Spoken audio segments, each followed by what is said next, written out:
To notice, without objection, the chair may recess the committee at any point. Good morning to each of you.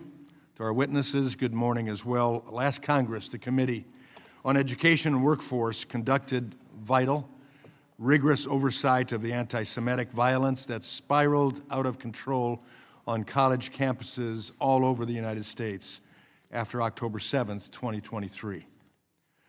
Specifically, the committee focused on the weeks-long violent encampments that engulfed campuses across the country and whether universities were holding those involved accountable. Today's hearing marks the next phase of the committee's work, an effort to understand why this wave of anti-Semitism was able so easily to consume the nation's universities in the first place. The committee will be examining several factors that incite anti-Semitism on college campuses. First, we'll examine faculty and student groups.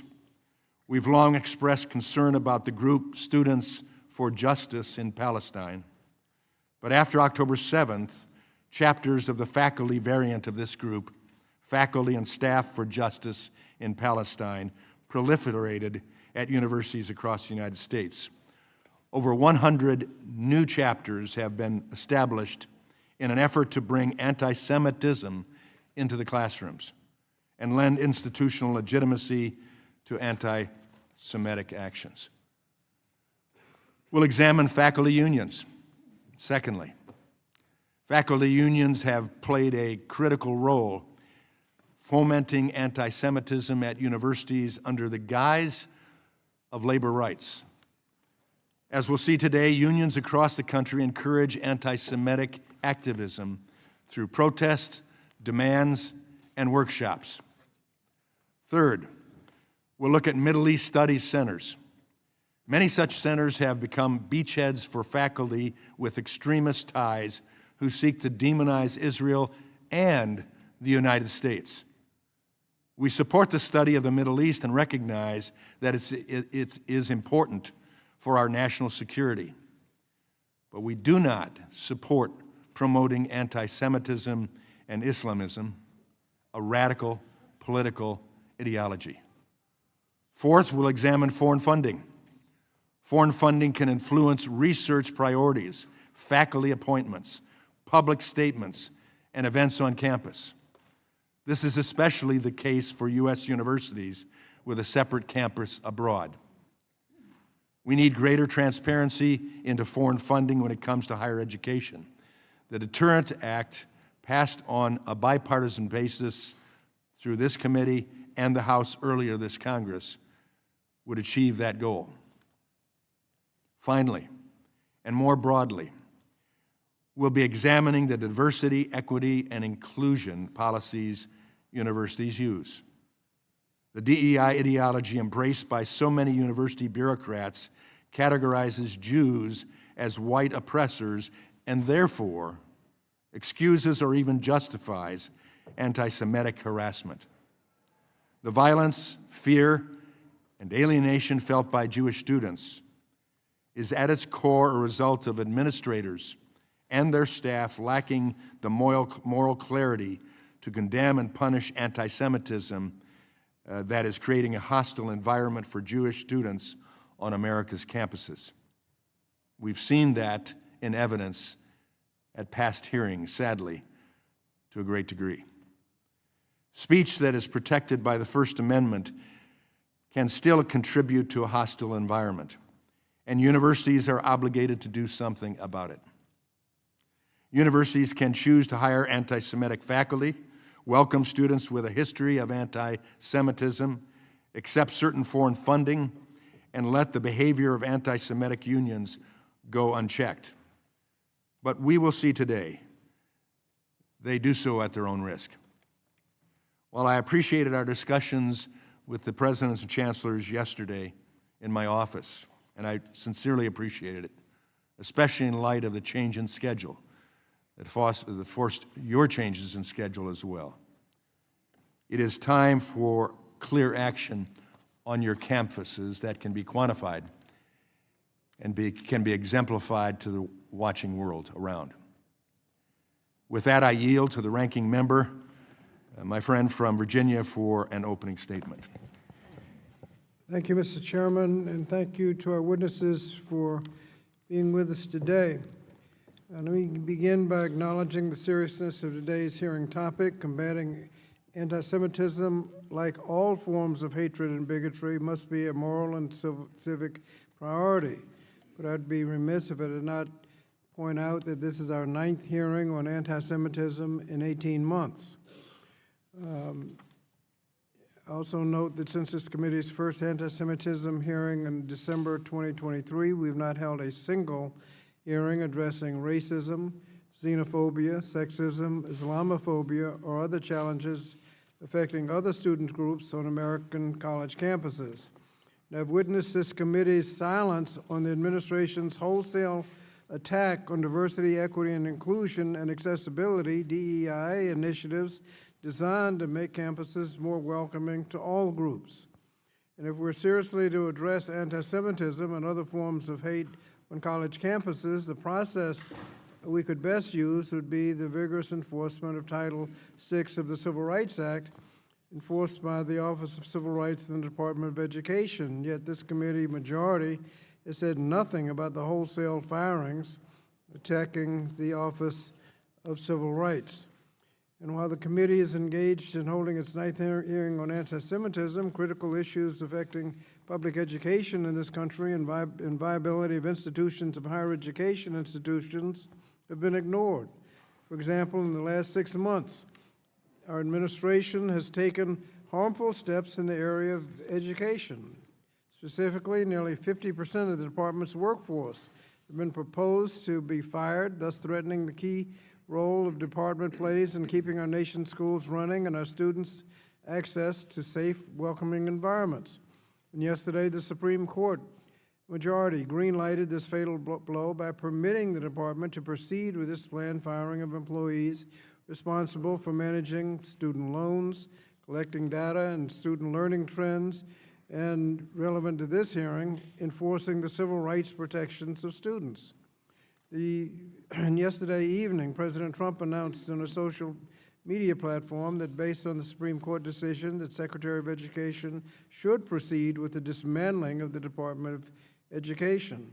And we're seeing the impact on this action. The department is requiring many of those with student loans to change to another loan program, but those students are unable to do it because of inadequate staff at the Department of Education. That's before more people are being fired. Now, the area this committee has not held a hearing on is the impact of stripping critical federal funding on the integrity of higher education institutions and their contributions to science, medicine, and global competition. This committee has also not examined how the recent enacted reconciliation law, or as Democrats call it, the big ugly bill, will impact student loan borrowers.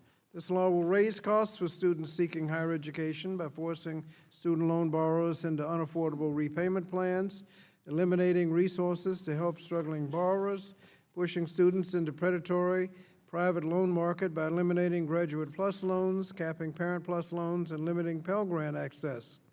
Further, the law exposes students to predatory for-profit institutions by stopping the implementation of the 2023 Borrower Defense Regulation, which provides student loan relief for millions of borrowers defrauded by their schools, or the 2023 Closed School Discharge Regulation, which provides student loan relief for students whose institutions closed before they were able to complete their programs. Also on July 1st, with little warning and no justification, this administration announced it was pausing nearly $7 billion in education programs that the administration initially proposed to eliminate in next year's fiscal 2026 budget. Again, we have had no hearings to examine the effect of the threat of loss of funding on the following programs. On Title IIA programs, supporting effective instruction, grant programs which support professional development and other activities to improve the effectiveness of teachers, school leaders, including reducing class sizes. 3A program, English language acquisition, which supports language instruction to help English language learners become proficient in English. the Student Support Academic Enrichment Grants, Title IV-A program, which provide flexible funding for school districts for a wide range of activities, including supporting STEM education, accelerating learning courses, college and career counseling, school-based mental health services, and improving school technology, among others. And another Title IV program, Title IV-B, the 21st Community Learning Centers, which support high-quality before and after-school programs focused on providing academic enrichment opportunities for students. The Title I-C program, Migrant Education, which supports educational needs of migratory students, including children of migrant and seasonal farm workers, and the Adult Basic Literacy Education State Grants, including Integrated English Literacy and Civics Education State Grants, which support adult education and literacy programs to provide basic skills to help prepare adults and out-of-school youth for success in the workforce. All of these programs are at risk of the abrupt loss in funding. In response, a number of the state attorneys general have filed an emergency lawsuit just yesterday. However, cash-strapped school districts, particularly those in low-income and rural areas, cannot afford the delay in funding and will likely be forced to either lay off staff or cut back programs and services. Now, we should be having hearings hearings to support and strengthen our learning institutions. We should be insisting that the Department of Education not abdicate its responsibility to ensure that all students are afforded safe, quality, and equitable education, regardless of their race, gender, immigration status, socioeconomic status, religion, or disability status. When we should call on the officials from the Office of Civil Rights at the Department of Education to testify and ensure that they are implementing their longstanding duties to investigate, monitor, and provide resources to victims of potential civil rights violations, and they are enforcing the laws that fight anti-Semitism. So, Mr. Chairman, as we conduct our 9th hearing on this issue, I urge you to also focus some of your attention to those who have the responsibility to protect students from hate and discrimination, the Office of Civil Rights, or whatever is left of it, and the pressing issues facing colleges and students today. With that, Mr. Chairman, I yield back the balance of my time. I thank the gentleman. Pursuant to Committee Rule 8C, all members who wish to insert written statements into the record may do so by submitting them to the committee clerk electronically in Microsoft Word format by 5 p.m., 14 days after this hearing. And without objection, the hearing record will remain open for 14 days to allow such statements and other extraneous material noted during the hearing to be submitted for the official hearing record. I'll now turn to the introduction of the 4 witnesses. Our first witness is Dr. Robert M. Groves, the interim president of Georgetown University, right here in Washington, D.C. Welcome. Our second witness is Dr. Felix V. Matos Rodriguez, the chancellor of the City University of New York in New York City. Welcome. Our third witness is Matt Nozanchuk. I hope I got close on that. A principal for Matnos Strategies and former Deputy Assistant Secretary, Office for Civil Rights, U.S. Department of Education in Washington, D.C. Welcome. Our last witness is Dr. Richard K. Lyons, Chancellor of the University of California at Berkeley in Berkeley, California. Welcome. We thank the witnesses for being here today. Pursuant to committee rules, I would ask that you each limit your oral presentation to a 3-minute summary of your written statement. The clock will count down from 3 minutes as committee members have many questions for you, and we would like to spend as much time as possible on questions. Pursuant to Committee Rule 8D and committee practice, however, we will not cut off your testimony until you reach the 5-minute mark. I would like to remind the witnesses to be aware of their responsibility to provide accurate information to the committee.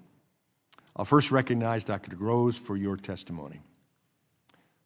Chairman Wahlberg, Ranking Member Scott, members of the committee, since 1789, as the first Catholic and Jesuit U.S. university, Georgetown's religious beliefs have demanded the absence of anti-Semitism and other hatreds. Indeed, the Church has directed the Jesuits to foster dialogue across all religions. Therefore, any hatred or fear among our students destroys that dialogue.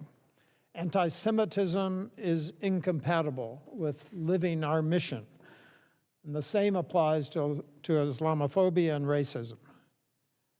Hence, we try to react quickly to threats on collaboration. On October 8th, a day after the Hamas attack, Georgetown condemned it, one of the first universities to speak out. Similarly, we try to act quickly to student conduct violations, but have learned that we need to adapt to changing circumstances almost continuously. Addressing interfaith conflict has been aided by the largest set of full-time religious leaders at any U.S. research university at Georgetown. Since 1968, a full-time Georgetown rabbi, but also Jesuit and Orthodox priests, Protestant ministers, an imam, a director of Dharmic life, and Hindu spiritual advisor. We've also built academic units, the Center for Jewish Civilization, a Center for Muslim Christian Understanding, and the Berkeley Center for Religion, Peace, and World Affairs, among others. We also try to carry out the Jesuit mission globally, now working in 16 different countries around the world. This has taught us the need to respect laws of other countries and their cultures, despite disagreeing with some of their government's policies. For example, in 2005, we brought Western Jesuit education and international affairs to Qatar. There, nearly 70% of our students are women, a group with historically limited access to education. There, we have full control over the curriculum, admissions, faculty hiring, and research activities. At Georgetown, non-U.S. financial support is accepted only to fulfill our long-standing mission, but never to alter it. Given our Jesuit values, we expose students to different viewpoints on the Middle East. In addition to speakers on Gaza, we've hosted IDF soldiers, families of Israeli and Palestinians who've lost their lives, families of U.S. hostages in Gaza. Georgetown is not perfect, and as events evolve, we've had to clarify rules of student behavior. But since October 7th, Georgetown has not experienced an encampment, physical violence, cancellation of commencement activities, or city police activities. Thank you, Mr. Chairman. Thank you. I now recognize Dr. Matos Rodriguez for your testimony. Thank you, Chairman Wahlberg, Ranking Member Scott, and members of the committee. Thank you for the opportunity to testify at this important hearing. I am Felix Matos Rodriguez, and it's a privilege to serve as a Chancellor of the City University of New York and to represent our institution here today. This committee has highlighted the alarming rise in anti-Semitism on university campuses. Our university has not been immune, but let me be clear. Anti-Semitism has no place at CUNY. I share your commitment to identifying and addressing the underlying factors instigating anti-Semitism on campuses. In fact, I have confronted anti-Semitism since the moment I became Chancellor in 2019. CUNY is a unique institution. We are the nation's largest urban public university. We are comprised of 26 campuses spread across New York City's 5 boroughs. We serve nearly 200,040 degree-seeking students and employ 40,000 people. Each of our campuses has its own president and administration, and as Chancellor, I oversee the university's operations and policies to advance our mission of providing accessible, high-quality education. Our annual in-state tuition, which is under $5,000 for community colleges and under $7,000 for senior colleges, remains among the most affordable in the nation. Due to our focus on affordability, educational quality, and meaningful job opportunities for our students, we have been recognized as a powerful engine of social mobility. We are proud that we propel more students into the middle class than all Ivy League schools combined. The size and scope of our community also comes with challenges, and we confront this head-on, including the unacceptable rise in anti-Semitism. Those challenges only grew more pronounced after the horrific terrorist attack on Israel on October 7th of 2023. And although our response has not always been perfect, our commitment to this important work has never wavered. Our commitment to the safety of the members of our Jewish community and to our entire community is non-negotiable. I have been committing to forging deep ties with Jewish organizations on our campuses and have invested nearly $2 million to educate our community to combat hate and anti-Semitism. I have created a center to centralize and improve CUNY's anti-discrimination policies, made Title VI training mandatory, and launched our Constructive Dialogue Initiative, which is designed to help foster mutual understanding and combat hate. And I have made the safety of our Jewish students a top priority. I would like to highlight one example that I think encapsulates the challenges that we face and how we have learned from them. In the spring of 2024, an encampment disrupted City College campus during our spring break. In response, I secured emergency funding for increased security personnel. We ended the encampment with the help of the New York City Police Department, but not before damage was done to campus property. We learned from that experience, and we now have a zero-tolerance policy against encampments. We've also hired more than 150 full-time security employees and contracted with an additional 250 security personnel. Our approach has shown results. This past spring, we applied our zero-tolerance policy and worked with CUNY Public Safety to prevent an encampment at City College. Our student safety is and must remain a top priority, and we're committed to constant vigilance against anti-Semitism. Although I am proud of the progress that we have made, I know that we must never rest until every student on our campus is safe, feels safe, and can fully participate in student life. I hope to discuss in greater detail today during today's hearing the many efforts we've undertaken to combat anti-Semitism on our campuses and address its root causes. Thank you, and I look forward to your questions. Thank you. I recognize Mr. Nozanchuk. Simple to say it that way for your testimony. Good morning, Chairman Wahlberg and Ranking Member Scott. My name is Matt Nozanchuk. I'm a civil rights lawyer with a track record of fighting anti-Semitism in the Obama White House, at the Justice Department Civil Rights Division, and as a former Deputy Assistant Secretary in the Department of Education's Office for Civil Rights. I bring three key messages today. First, anti-Semitism in America and on campuses is real. Responding to it demands actions that are tailored to universities, properly implemented, and adequately resourced. Second, this administration's approach is contradictory and counterproductive. It includes the broad anti-democratic crackdown on foreign students, slashing funds for universities, disregarding the Title VI process, and gutting the office mandated to enforce the law while claiming to champion the fight against anti-Semitism.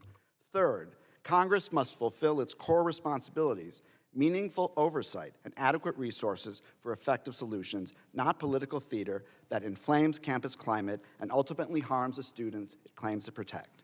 My written testimony describes the unacceptable discrimination Jewish students face: social ostracism, verbal harassment, sometimes physical violence. In the classroom, faculty have targeted Jewish students who've responded by dropping classes, concealing their identity, or retreating from campus life. The bottom line is this: no students should be forced to choose between their identity and social acceptance. This includes their connection to a Jewish homeland, whether they express it through Zionism or generally identify as Jewish. When these problems persist, it's natural to demand forceful solutions and accountability. We have robust tools under Title VI, The most effective investigations, OCR launched an unprecedented number following October 7th, result in detailed, monitored resolution agreements obligating schools to take verifiable action. They include, for example, climate surveys, mandatory training, and ensuring all complaints get addressed promptly and effectively. Here's what one campus Hillel director said about change from his campus's agreement.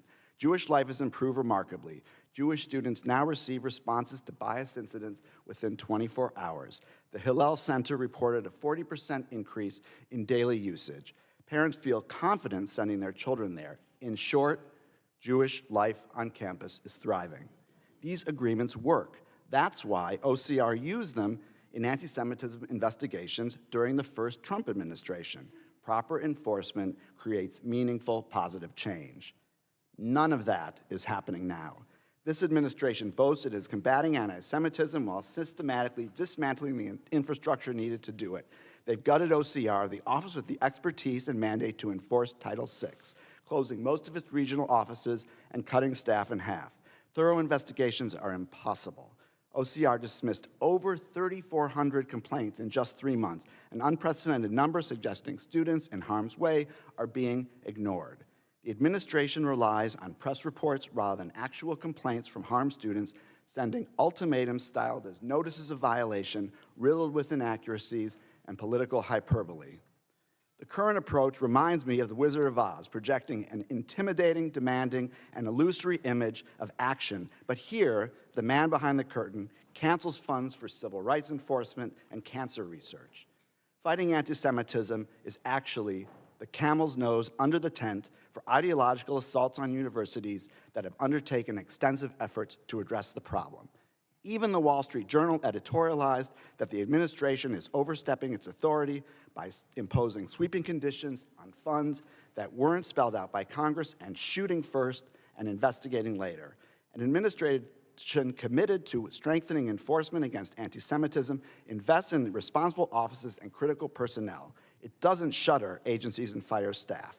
Many leading Jewish community voices and a majority of American Jews reject the false choice between confronting anti-Semitism and upholding democracy. Our safety as Jews has always been tied to the rule of law and protection of rights for all. Anti-democratic actions taken in our name don't make Jews safer, they make us targets. Harming universities makes everyone less safe, including Jews. Congress has a choice: continue down this destructive path, gutting enforcement capacity Congress created and funded, or return to evidence-based solutions. Restore regional offices and OCR funding to at least $200 million. Rehire experienced staff who know how to investigate cases. Every day we delay, Jewish students hurt unnecessarily. But every day offers an opportunity to choose effective action over ideological assaults. Support, don't weaken the institutions charged with protecting students. Thank you. I look forward to taking your questions. Thank you. I recognize now Dr. Lyons for your testimony. Good morning, Chairman Wahlberg, Ranking Member Scott, and members of the committee. I'm Rich Lyons, and I just finished my first year as Chancellor of UC Berkeley. Thank you for inviting me to discuss Berkeley's efforts to combat anti-Semitism and support our Jewish community. Berkeley unequivocally condemns anti-Semitism. Our commitment to our Jewish students, colleagues, and community is unwavering. Since well before the horrific terrorist attacks of October 7th, Berkeley has been partnering with our Jewish community to combat anti-Semitism and foster a vibrant Jewish life. I am the first to say we have more work to do. Berkeley, like our nation, has not been immune to the disturbing rise in anti-Semitism. And as a public university, we have a solemn obligation to protect our community from discrimination and harassment while also upholding the First Amendment right to free speech. After a year as Chancellor, I can confidently say that Berkeley is committed to meeting this challenge. We have adopted new initiatives to these are designed to curb anti-Semitism by confronting the rise in hate directly. I work in close collaboration with my Chancellor's Advisory Committee on Jewish Life, with the Berkeley Center for Jewish Studies, and our pioneering anti-Semitism education initiative. These programs help us recognize and confront anti-Semitism, support the Jewish community, and navigate the complexity of lawful protest versus harassment. We recently instituted new anti-Semitism training for all incoming students. And we continue to invest in new security and safety measures to strengthen compliance with campus rules. These are just some of our new initiatives. We continue to work with our Jewish community to respond to the ignorance at the heart of this deplorable hatred. I'm proud of Berkeley's long history and vital contributions to our nation's success. Our mission requires that we strive for a campus where all people feel safe and respected. That same mission enables our research to advance the health and well-being and security of the American people. That mission allows Berkeley to lift more students further up the economic ladder than any other university. Our undergraduates create more funded new businesses than any other university in this country. As a public institution, Berkeley has a solemn obligation to protect the quintessential American value of free speech. This obligation does not prevent us, let me repeat, does not prevent us from confronting harassment and discrimination in all its forms, including anti-Semitism. I look forward to answering any questions you may have. Thank you. Thank you to each of our witnesses. Under Committee Rule 9, we will now question witnesses under the 5-minute rule. I'll recognize myself for 5 minutes. Let me ask the college and university leaders this first question. I'd like you to define Semitism, or define anti-Semitism as understood by, in your case, Dr. Groves, Georgetown University in all its campuses. Thank you.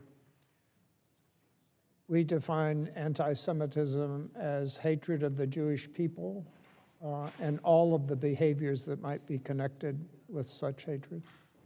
Thank you. Dr. Matos Rodriguez. Yes, thank you. What is CUNY's definition?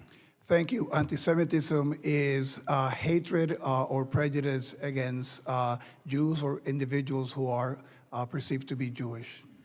Thank you. Dr. Lyons, similarly. Your microphone. I define anti-Semitism as hatred or discrimination against Jewish people. Okay. Thank you. Appreciated the fact that each of you were able to quickly define it and simply, at least for your institution as you understand it. Chancellor Matos Rodriguez, does CUNY have an anti-Semitism problem, yes or no?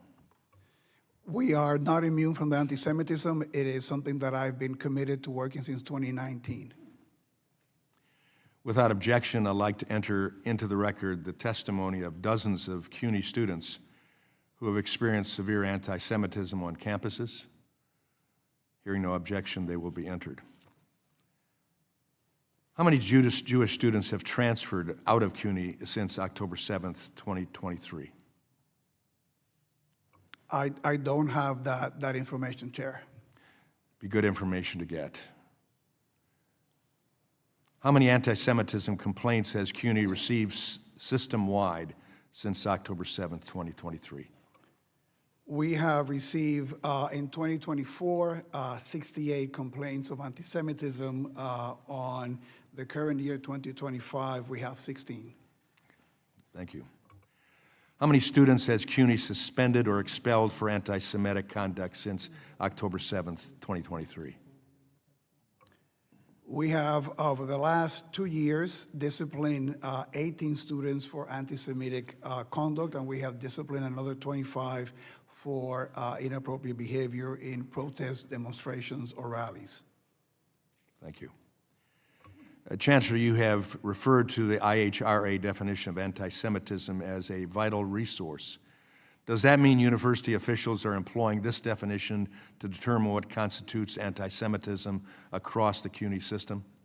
Thank you for your question, and that is correct. And we've added in our training for all the individuals who participate in the investigations on our campuses, the ones who are hired this year receive new training which includes using the definition as stipulated by OCR, and is also part of refreshing courses that we have for all personnel in addition to public safety officers. Does CUNY have any anti-Semitic faculty? We have faculty that might conduct themselves in anti-Semitic behavior, and we have no tolerance for it, and we're clear about the expectations to follow all our rules and policies, and if any individual breaks those rules, they will be investigated and the appropriate disciplinary action will be taken if warranted. How many Zionist professors has CUNY hired since October 7th? We do not track the hiring of faculty in terms of ideology or things of that nature, so I wouldn't be able to tell you that information. But you're able to tell us that you had anti-Semitic professors. Well, that is based on some of the disciplining and behavior that we had in some of the campuses. So, Without objection, I'd like to enter in the record a complaint filed by Hunter College Jewish Studies Chair Leah Garrett against CUNY alleging a hostile workplace environment. Without objection, I hear none. That will be submitted. While Dr. Garrett was suffering under CUNY's indifference to anti-Semitism, in February 2025, Hunter College posted a job announcement looking to hire a Palestinian studies professor well-versed in settler colonialism, genocide, and apartheid. As you know, Hunter College was forced to edit this anti-Semitic job description. Did Hunter College still hire people for this position? when that posting reached my attention, we made sure to tell Hunter College that it was entirely inappropriate to have that posting, that it needed to be modified, and that they needed also to take steps to make sure that any postings in the future would not contain language like that. That hiring process is ongoing. That's an issue of great concern to us. We continue to hear rhetoric denouncing settler colonialism and Israeli genocide contribute to anti-Semitism in the college and CUNY. Specifically, my time has expired, and now I recognize the gentlelady from Oregon, Ms. Bonamici. Thank you, Mr. Chairman. Thank you, Ranking Member, and thank you to the witnesses. Since our last hearing on this issue in May, the Jewish community has experienced more devastating losses, including the fatal shooting in Washington, D.C. of 2 Israeli embassy employees and the Molotov cocktail attack on peaceful marchers in Boulder, Colorado. As I have said before in this committee, there has been an undeniable rise in anti-Semitism and hate speech across the country and around the globe. Jewish students and all students deserve to feel safe and be safe on college campuses and everywhere. No one should be afraid of harassment or discrimination because of their faith. And I have said before that if the majority wanted to fight anti-Semitism and protect Jewish students, they should condemn anti-Semitism in their own party and at the highest level of government. They have failed to do so. Multiple White House officials have ties to anti-Semitic extremists. This includes the current liaison to the Department of Homeland Security, the communications director for the Office of Management and Budget, and the press secretary of the Department of Defense, who posted Nazi slogans on her personal social media accounts and promoted the anti-Semitic Great Replacement conspiracy theory. The leader of President Trump's so-called anti-Semitism task force actually talked about revoking Jew cards and shared a post on social media from the former leader of a white supremacist organization that called for the, quote, Nazification of America.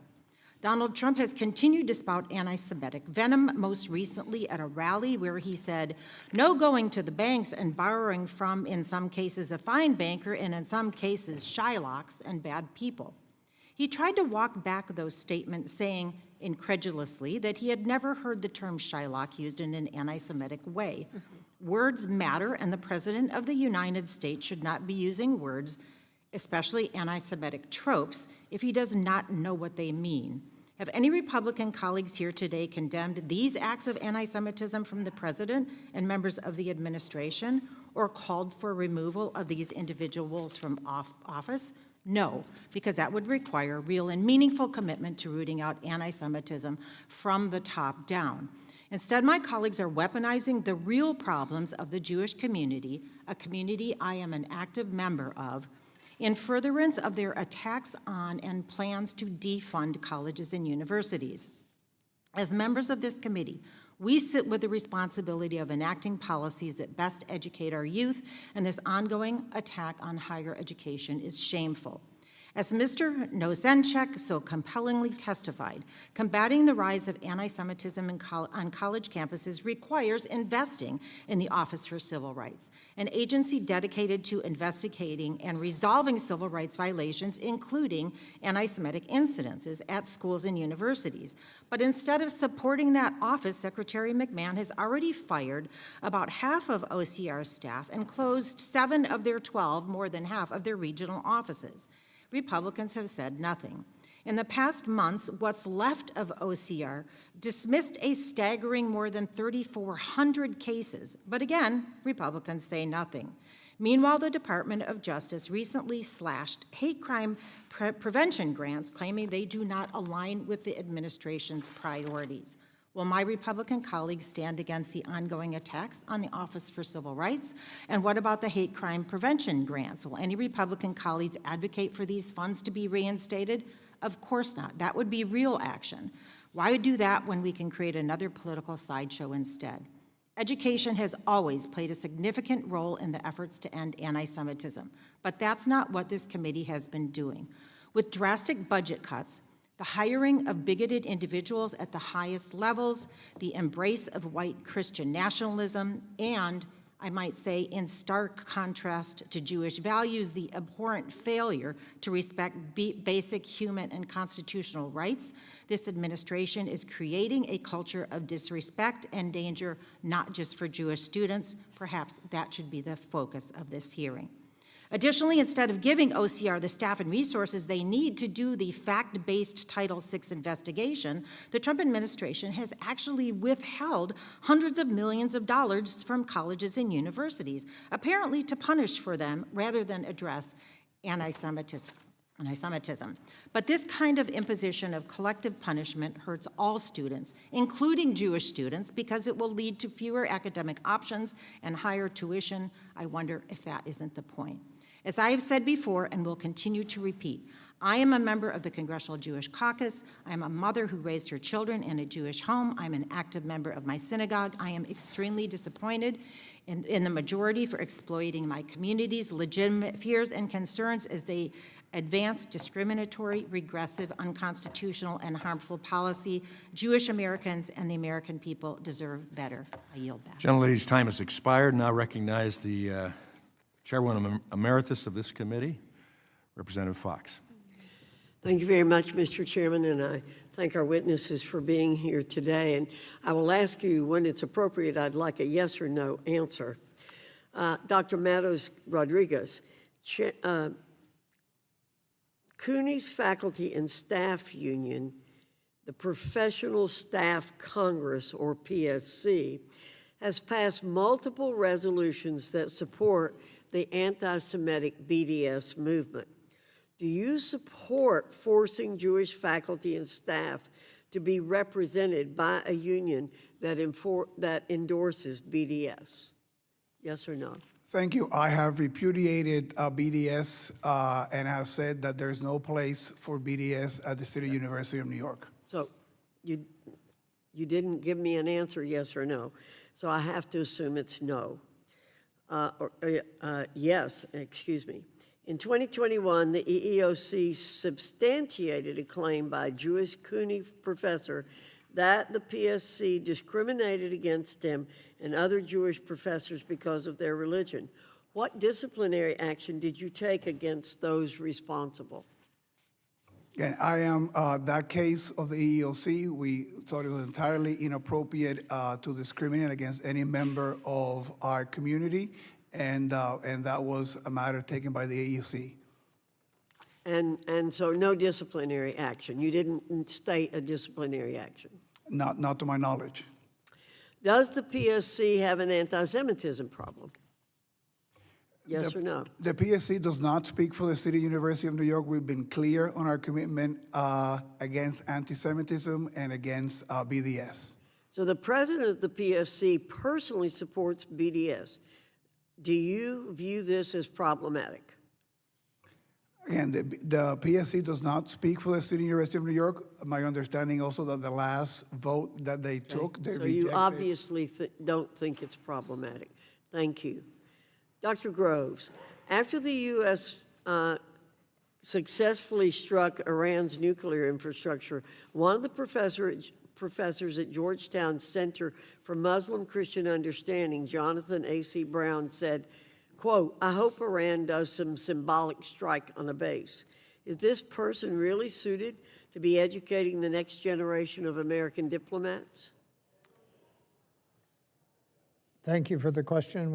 Within minutes of our learning of that tweet, the dean contacted Professor Brown. The tweet was removed. We issued a statement condemning the tweet. Professor Brown is no longer chair of his department, and he's on leave, and we're beginning a process of reviewing the case. So he's been making similarly appalling statements for years, but he has been kept around for years. So you are now investigating and disciplining him from what you've said. Yes, Congresswoman. Thank you. Dr. Lyons, several UC Berkeley faculty and staff have made anti-Semitic remarks and justified Palestinian terrorism. In February 2024, history professor and chancellor's chair Usama Makdisi tweeted, "I could have been one of those who broke through the siege on October 7, referencing an article that praised Hamas terrorists and denied reports of sexual violence against Israeli women in 2017. Continuing lecturer Hatim Bazian, co-founder of Students for Justice in Palestine, posted anti-Semitic tweets, including one depicting a stereotypical ultra-Orthodox Jew with the statement, "Mom, look, I is chosen. I can now kill, rape, smuggle organs, and steal the lands of Palestinians. Yah." An October 2023 survey found 85% of Jewish students felt UC Berkeley had not adequately addressed their safety concerns.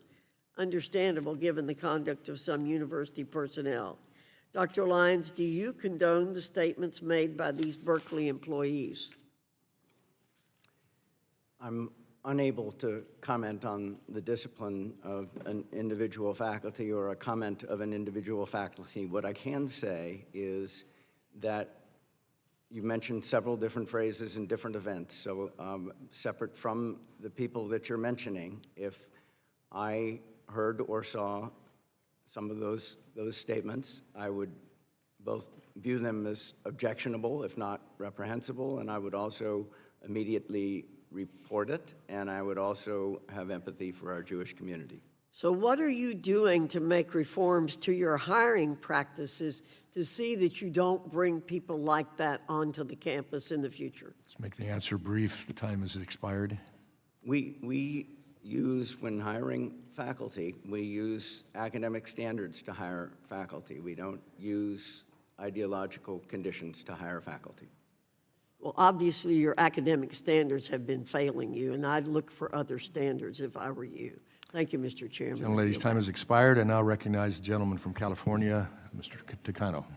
Thank you, Mr. Chairman. Thank you to witnesses for being here. Mr. Nosenchuk, in your time with the Department of Education's Office of Civil Rights, you helped to lead the most resolutions of anti-Semitism cases in OCR's history. Congratulations on that. In your experience, is a committee hearing such as this an appropriate venue to determine whether an individual school has violated Title VI laws? Thank you for the question. Title VI investigations are very fact-intensive.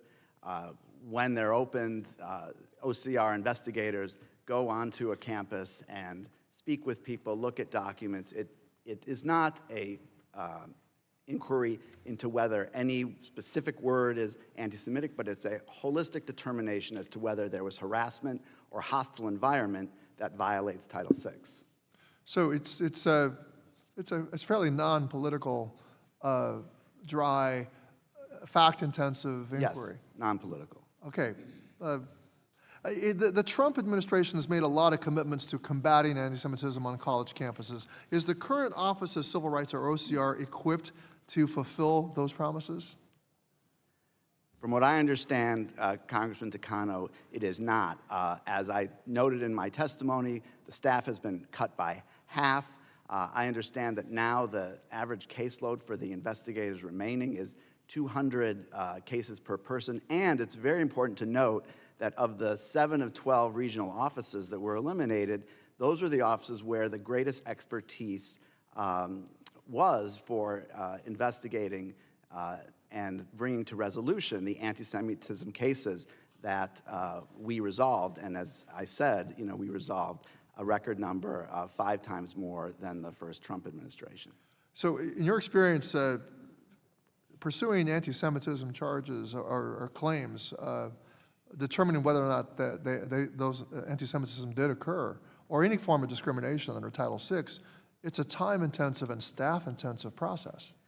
Yes, absolutely, and it's not simply determining whether there was an instance of anti-Semitism, but it's determining whether the instances that occurred rise to the level of harassment or hostile environment such that Title VI has been violated. Thank you. OCR has dismissed over 3,000 civil rights complaints between March and June of this year.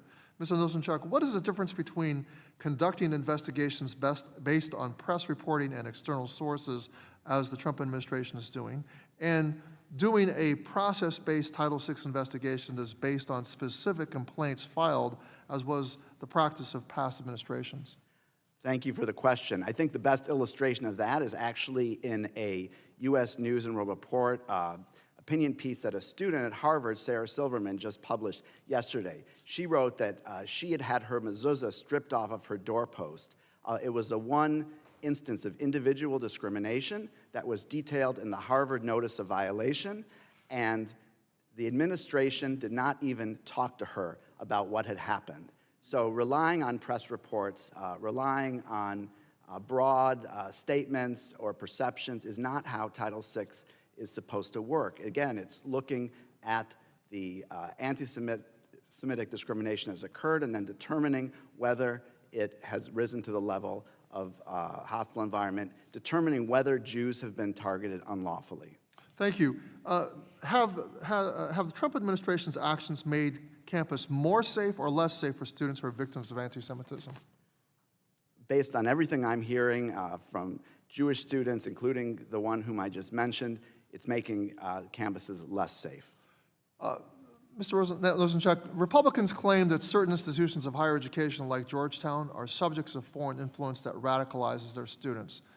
As a former federal government employee, you've taken a number of ethics trainings in your own career. Which would you say is an example of undue foreign influence? A long-standing 2-decade academic partnership with a foreign country that serves to build diplomatic partnerships? Or B, a $400 million luxury plane gifted to the President of the United States by a foreign government for his personal use? Thank you for the question, Congressman. I would say there are rules for transparency and reporting that pertain to funding from foreign governments to universities, and those, I believe, need to be followed. Thank you. Well, the majority uses hearings like this one to rail against foreign influence while their own administration routinely violates clear ethics boundaries with foreign governments. They have turned this hearing room into a kangaroo court where they spend our time litigating a predetermined outcome to do nothing, actually to help Jewish students, just make public theater out of legitimate pain. This scorched earth warfare against higher education will endanger academic freedom, innovative research, and international cooperation for generations to come, and I yield back. Thank the gentleman. His time has expired, and now recognize the gentleman from Pennsylvania, Mr. Thompson. Oh, thank you, Chairman. Dr. Groves, well, first of all, once again, thank you for the care at Georgetown University Hospital that I received with some treatments. Just very impressed there.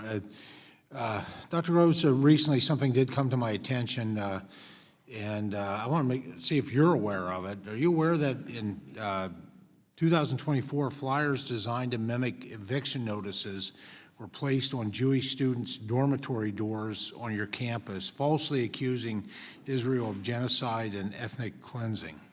I am aware of that. This was during move-in weekend for our new students.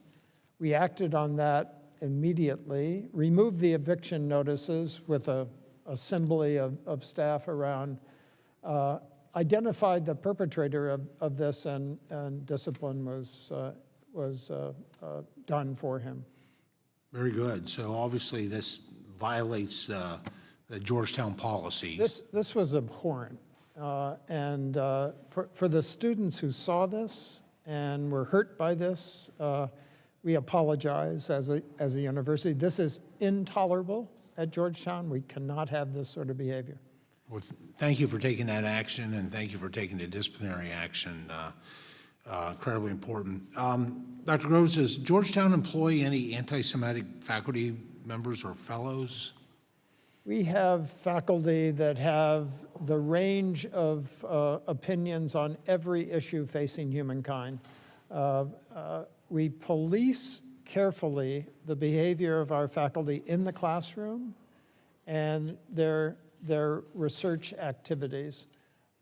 They are free, as all residents of the United States, to have speech in the public domain. And yeah, I wanted to point out one in particular, one to start with anyone. Imad Shaheen, a senior fellow at Georgetown Center for Muslim-Christian Understanding, which I find interesting, Muslim-Christian Understanding, and he applauded the terrorist attack on October 7th, stating it would, quote, bring about this change that we long for. Does Shaheen's description of the October 7th terrorist attack, the quote, change that we long for, end quote, violate your university's harassment and discrimination policies? That was an abhorrent tweet that was sent out. That is not the Georgetown policy. What we do in cases like that is to assure that the student welfare and the welfare of the GU community is protected through events like that. So the protection, did that include disciplinary action or an investigation into Imad Shaheen for his statement? We have, I can't cite that particular case, but I can assure you, Congressman, that we have dismissed faculty for anti-Semitic behavior on social media in the classroom, and also dismissed staff for the same behavior. Well, there's another one in a social media post. The associate director of the Bridge Initiative of Georgetown, Mubashra Tazamal, reposted a statement that said, Israel has been recreating Auschwitz in Gaza for 2 years. Do you believe it's appropriate for a Georgetown-affiliated scholar to publicly endorse a statement comparing Israel actions in Gaza to the evil of Auschwitz? No, I reject those kinds of statements. That's not the policy of Georgetown, and I want everyone to know that to the extent that hurt Jewish students, Jewish faculty, Jewish staff at Georgetown, I apologize for that. But that's behavior covered under the First Amendment on social media that we don't intervene on. What we do intervene on quickly is behavior that affects our students in the classroom and research-related activities that involve students. So there's, so this individual didn't face any disciplinary action or consequences? Not to my knowledge. Yeah, in a director position, no less. Dr. Rose, what message do you think the university's inaction sends to Jewish students on your campus? You know, we have a variety of ways to stay in touch with our Jewish community. Our Jewish Life office is a wonderful resource. We meet with our rabbi. We meet with Jewish students. We meet with Jewish faculty to keep a sense of the pulse of the culture. Dr. Rose, I appreciate it. My time is almost gone. If I may, just one more question. When hiring faculty, does Georgetown currently have a vetting process that includes screening for anti-Semitic content and a candidate's public record? Not at this time, Congressman. Thank you. Thank the gentleman. Time has expired, and now recognize the gentlelady from North Carolina, Ms. Adams. Thank you, Mr. Chairman, and thank you to the witnesses for being here today. Let me start with something that shouldn't need to be said, but it must be said clearly. Anti-Semitism is real, it's rising, and it has no place on our campuses. We have a responsibility to make sure that every student, Jewish, Muslim, Black, brown, or otherwise, feels safe and respected where they live and where they learn. And that means calling out hate when we see it. It also means upholding the civil rights protections that have long protected our students from discrimination. Now, I spent over 40 years as a professor, and what I know is this. Classrooms are where we ask questions, where we challenge each other, and yes, sometimes where we disagree. But I'm concerned about what I see happening here, because instead of solving a problem, we're watching some try to use anti-Semitism as a reason to go after higher education. I've heard it in this committee that DEI is to blame, that foreign scholars are a threat, that faculty ought to be punished for their views. But I'll tell you, we don't need political scorecards. We need real solutions, and that means following the law. It means fully funding the Office of Civil Rights, not hollowing it out. And let's not forget, as we sit here today, holding this hearing, the Department of Education is withholding more than $6 billion in congressionally mandated funding from our K-12 schools. That's money for students, for teachers, after-school programs, and for communities already stretched thin. So my question, Chancellor Lyons, thank you for being here. Your institution has a long history with student protests, some of it deeply troubling, and some of it a reflection of the moment that we're in. But I want to ask you something else. How does your institution protect academic freedom while also keeping students safe? And what does it say about your values when those freedoms are tested? Thank you for the question. You're describing what is a very complex set of questions. The freedom to discover, the freedom to learn, the freedom to teach, these are fundamental freedoms. And so when we talk about academic freedom, let's just be clear that those are the fundamental freedoms that we protect. And at the same time, we have this obligation toward free speech.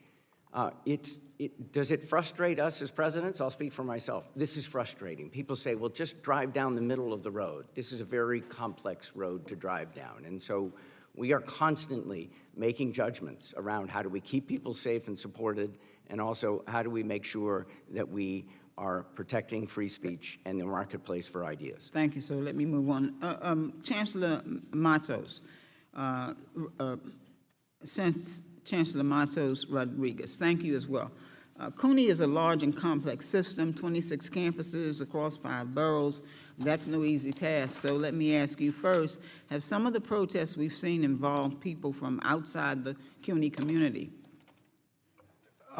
Absolutely appreciate the nuance. Our campuses are the city of New York. So in many cases, some of the events that occur are really occurring in the streets of New York City that are contingent to our campuses. So that presents So you can give me a yes or no? Yes. Okay, thank you. Second, how is CUNY working across New York's diverse neighborhoods to confront anti-Semitism in a way that includes everyone? Thank you. Since I mentioned I've been committed to this since I became chancellor in 2019.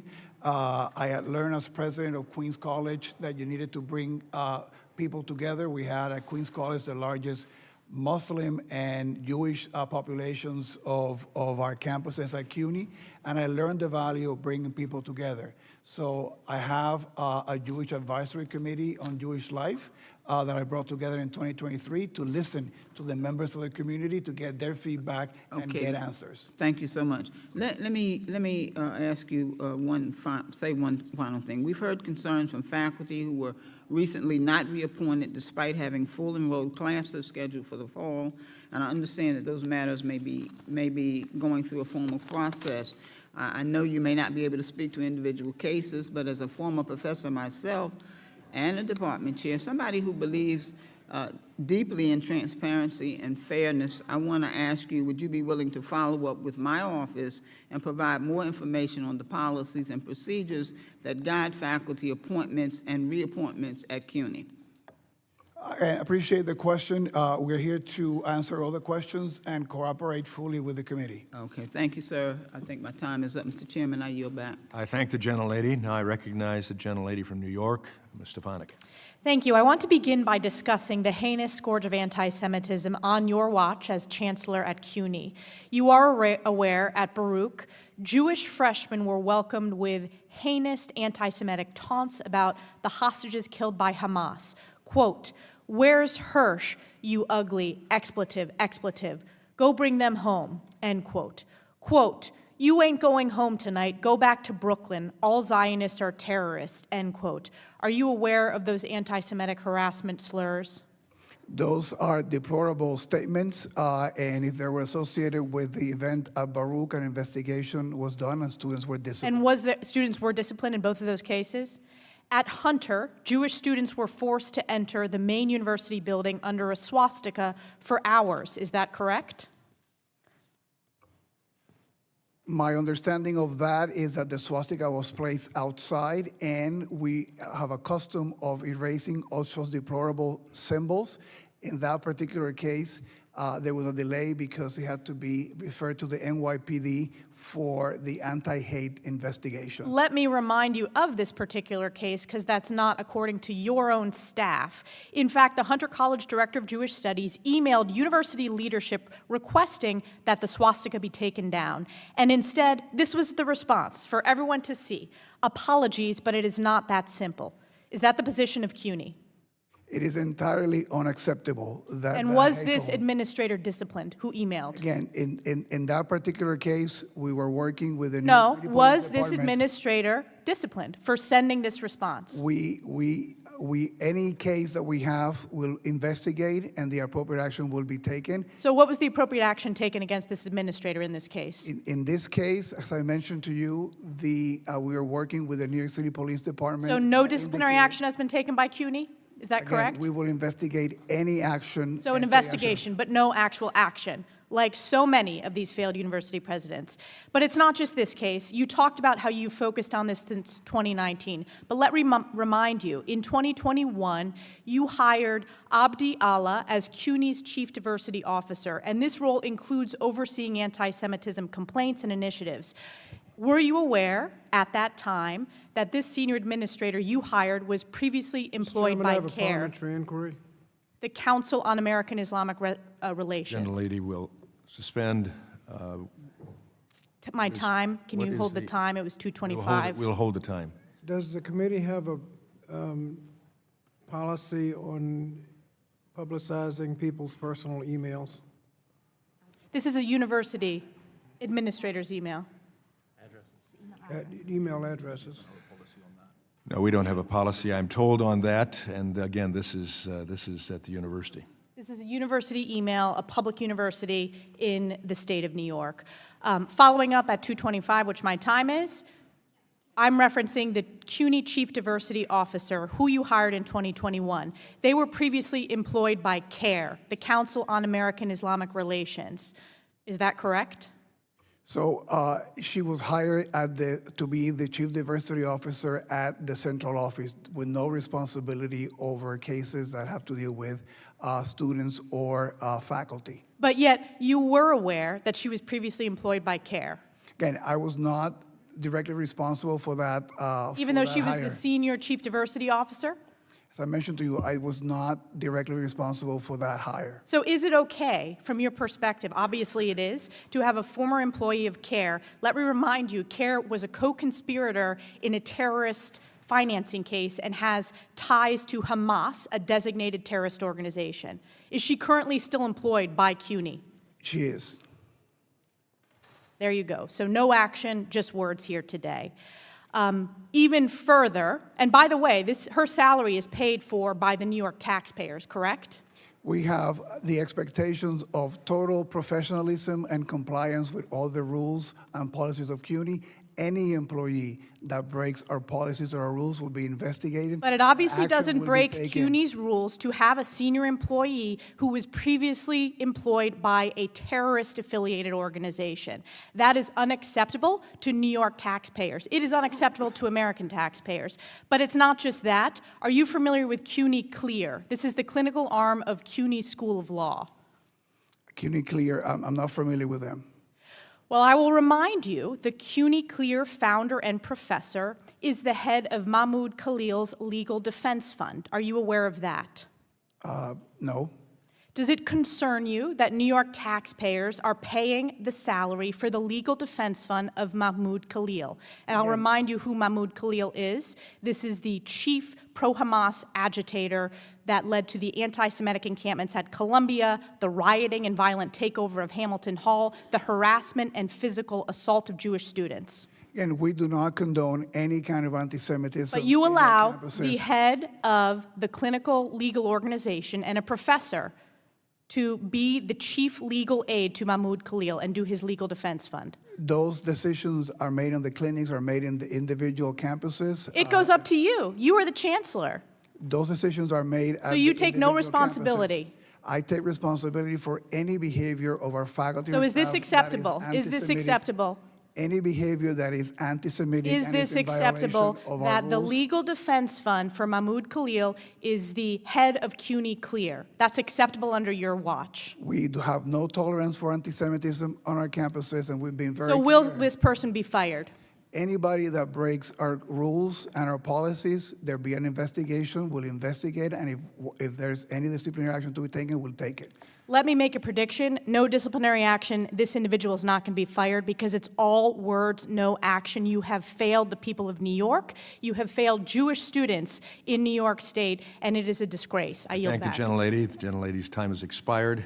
I recognize gentleman from California, Mr. Desaulniers. Thank you. Chancellor, you want to have a few moments of my time to respond to that outrageous attack by my colleague? Again, thank you for the opportunity. I just want to make clear that the rules of the City University of New York apply to all our students, faculty, and staff.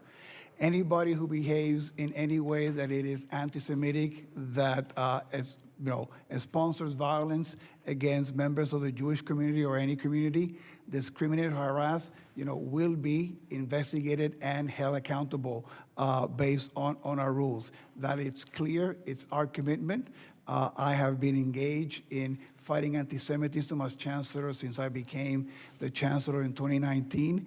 Have been working very closely with many of our Jewish stakeholder organizations, led a delegation of presidents and deans to Israel back in 2019 to encourage our ties with universities in Israel and cultural institutions and artistic institutions in Israel.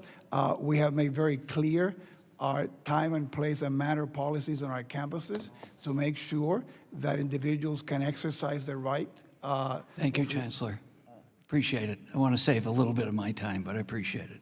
Mr. Chairman, I ask unanimous consent to enter into the record a letter from Jewish faculty at the University of California supporting the actions of the administration against anti-Semitism. Without objection and hearing none, it will be entered. Thank you. I want to thank all the witnesses here. Dr. Rose, I want to start with you as a proud alumni of a Jesuit education where they taught us to service to others and lifelong learning. So thank you for your presentation. And you have an example of that Jesuit education with former member Moran, who's a proud graduate like myself of the College of the Holy Cross sitting behind you. Chancellor Lyons, it's always delightful to see you. I don't have the honor of representing the campus itself, but I like to say that I can I can look down on your campus from Grizzly Peak on my side of the district. I want to, first of all, mention that you are from the Haas School of Business, one of the best business schools in the country, hardly a hotbed of anything but excellence. So you as the dean of that school, it's sort of the stereotypes that we get into. It's a very big school with a lot of great programs. It's also can be proud of the fact that out of the University of California, Berkeley, there have been 59 Nobel laureates between alumni and faculty. I would also add, as a friend of the current rugby coach, it's also the home of 29 rugby championships. But could you talk about some of the things you've already mentioned that you've done, elaborate to any degree you'd like, about your involvement and your predecessors in trying to balance the First Amendment rights as a public university, the best public university in the country and arguably the best in the world, against hate and violence and anti-Semitism, which is no small feat? Well, thank you. I think a place to start is around what are so-called time, place, and manner rules. We encourage the expression of free speech on the Berkeley campus. That's an important part of a vibrant campus. It's an important part of a vibrant society. At the beginning, so I've been in my role for a year now, and we were very, very clear at the beginning of the year, across the whole UC system, I should say, certainly at Berkeley, tents are not allowed. Tents are not part of an expression of free speech. Were we tested? We were tested. We took them down immediately. There's a gate on the campus called Sather Gate. It's right in the middle. It got partially blocked, and some of the times before I became chancellor, one of the no tolerance rules, we communicated it clearly, is no blocking the gate and any part of the gate. There was a sukkah that got erected in front of the gate. We took it down effectively immediately. Anyways, part of the time, place, and manner rules, that's not just something to counter anti-Semitism. Those time, place, and manner rules need to be content neutral, and they are. But we needed to communicate what the standards are, while at the same time making sure students know that expressing your views consistent with the First Amendment is something that Berkeley doesn't just condone, it actually encourages it. And consistent with a letter from the faculty that I am submitting, how have the various communities responded to that? Well, thank you. I'm particularly heartened by that faculty letter. They did not need to do that. There were over 80 of them. These are our Jewish faculty who are saying, not that Berkeley is perfect. As I said in my opening statement, we have some getting better to do, and we're going to do it. But the idea that we made a lot of progress over the last year, and they are with us and with me, is heartening, and they like what they say. We've made a lot of changes, not just around time, place, and manner. We're connecting with the Jewish community and Jewish leadership in new ways. We have changed our education and training initiatives. We have a new course called Openness to Opposing Views that we plan to roll out as much as possible to incoming students. So there are many fronts. Appreciate that. The gentleman's time has expired. I recognize the gentleman from Georgia, Mr. Allen. Thank you, Mr. Chairman, and I want to thank all of you for being here today and testifying. Growing up, my parents basically ingrained in me the biblical definition of free speech. And that was, my mother always said, if you can't say something nice about somebody or your country, don't say anything at all. AI says, in a biblical context, free speech is not an absolute, unrestricted right. Instead, it is a freedom that comes with responsibilities and limitations. While the Bible emphasizes the importance of speaking truth and building others up, it also highlights the need for restraint, graciousness, and love in communication. Wouldn't this place be a better place if we could all behave like that? Isn't that amazing? So, I got to ask some hard questions. Dr. Groves, are you familiar with Francesca Albanese? Yes, I am. In 2014, Albanese wrote, "America and Europe, one of them subjugated by the Jewish lobby and the other by the sense of guilt about the Holocaust." When did Georgetown bring Albanese on as an affiliated scholar?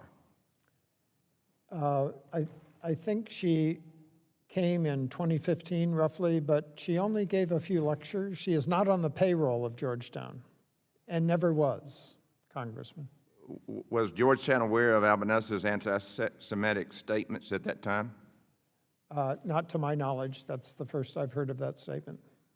In the decades since, Albanese has continued to endorse terrorism and spread anti-Semitism.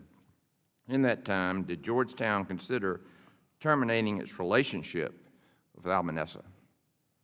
I don't know the answer to that. Happy to follow up on whether that was a consideration, but she is not at Georgetown. She is not on the payroll, and she's not present on campus. Last week, the Trump administration sanctioned Albanese over her long track record of supporting terrorism and perpetrating anti-Semitism. Is Albanese still an affiliated scholar of Georgetown? She is still listed as an affiliate, but she's not present on campus nor participating in the center. That And let me tell you the problem we have here is, like I said, the way I was brought up, you have accountability, okay? In other words, you got to have guardrails. And if you get outside of those guardrails, you do something about it. You don't let this stuff linger on because it just rots. And that's the problem we all, I think, have up here is, for crying out loud, you got to get rid of these people that are perpetrating this hate. A question here, last April, the violent encampment at Columbia filled headlines, City College of New York, this encampment caused $3 million worth of damage. For example, how many CUNY staff, students, staff, and faculty were involved in the encampment? Do we know? So we ended up disciplining 7 individuals in that encampment who ended up breaking into one of the buildings. Well, I mean, were they put in prison? Have they been indicted? Have they gone before a jury of their peers for their crimes? We collaborated with the district attorney in those cases, and there were 7 individuals who were disciplined. I cannot comment on the individual discipline, but what I can tell you also, we have a zero tolerance policy on encampment. Some of the lessons learned in that encampment have guided our work after that, and that we've been successful in making sure that we have had no other encampments in our campuses as a result of that experience. Well, all I can tell you, things have changed a lot since I was in college. Where I went to college, they didn't put up with this stuff, and you knew it, and that's why you stayed within those guardrails. Of course, that's the way it was in high school and middle school as well. How many students have been suspended or expelled this year that because of this violence and vandalism? How many students have been expelled? Because of the encampment, Right. We had 3 students of the 7 that were disciplined as a result of the. How about faculty? The encampment. There were 4. When you say discipline, what does that mean? I cannot comment on the individual cases. Discipline goes from reprimands, training, suspension, or termination, and we have terminated individuals in the faculty and staff for violating our policies on anti-Semitism. Well, the great thing about this country is you have the right to prove that you're innocent, but if you're guilty, you know what? You get fired. The okay? gentleman's Thank you. time has I yield back. expired. I now recognize the gentleman from New York, Mr. Mannion. Thank you, Mr. Chairman. Thank you to all the witnesses for being here today. The rise in anti-Semitism across the United States is profoundly troubling. We simply must do more to respond to these actions and ensure our Jewish neighbors and communities can live free from harassment, intimidation, and violence. We all must stand together to reject any targeted hatred or bigotry against any group due to their religion, ethnicity, or other demographic. But as we hold this hearing, let's be clear about the problem that we're facing. Anti-Semitism is not limited to just college campuses. It has spread rampantly in our communities, our online platforms, and our politics. Yet the majority of this committee are set on repeatedly singling out higher education and attacking university presidents and labor unions that represent their faculty while refusing to pursue serious, comprehensive solutions. In fact, they've supported this administration's moves to gut the Office of Civil Rights at the Department of Education, cancel grants for hate crime prevention, and openly has embraced individuals with known records of offensive, conspiratorial, hateful rhetoric. I call on my colleagues on the other side of the aisle to hold those in their own party accountable and approach this issue in a more thoughtful manner. Chancellor Matos Rodriguez, given the importance of combating anti-Semitism in our state, I'd like to give you an opportunity to elaborate on CUNY's efforts. Your testimony describes the independent investigation that was commissioned and the resulting report, which included a set of recommendations. What steps is the CUNY system currently taking to implement those recommendations? I appreciate the question, and those are the recommendations from the Lippman report, which we collaborated fully when the judge was conducting it, and we have embraced the recommendations that came from the judge and his team. One of the main ones was indicating that our decentralized structure made the follow-through in the cases of discrimination and the investigations not as responsive as they should be, something that we knew that was a challenge, and we have been advancing our work in that area, so I created a center. Now, all the complaints around discrimination, harassment are handled by one single center, which works on the training of all the individuals conducting the investigation, so we have more timely investigations, we're more responsive to that work. We also had a lot of critiques, valid critiques, to a portal that we created to centralize some of that before. And now we have procured a state-of-the-art system to manage all those cases so that we can be more responsive to the individuals who submit the claims and they can be informed, so we can have better data to be more transparent to all the stakeholders that hold us accountable, and to manage those cases more effectively, and to have best practices all across the system replicated. So that's one of the recommendations from the Lippman report that we have embraced. The Lippman report also asks us to invest more in bridge building and giving tools to our faculty, students, and staff to navigate difficult conversations and issues. We launched the Constructive Dialogue Initiative. Actually, we have half of the campuses in training today at the central office. I would have been participating there had I been on the campus. And this is to give faculty, students, and staff tools to be able to have difficult conversations. We do not want people shying away from difficult conversations. They need to do it civilly, they need to do it respectfully, and they have to do it following the rules. So those are some of the investments that we've made as a result of the judge's recommendations. Yes, and you have communicated the progress in certain ways. Can you elaborate on how you've articulated that progress to students, faculty, and the broader community? So we've been engaged in communicating the work that we have done. I've indicated before that I have a Jewish Advisory Life Committee that has been both a resource to us of listening to what the community thinks we should be doing, but also as a way for us to convey some of the work that we have been doing in this arena. And we remain committed to this work with many of our Jewish stakeholder partners.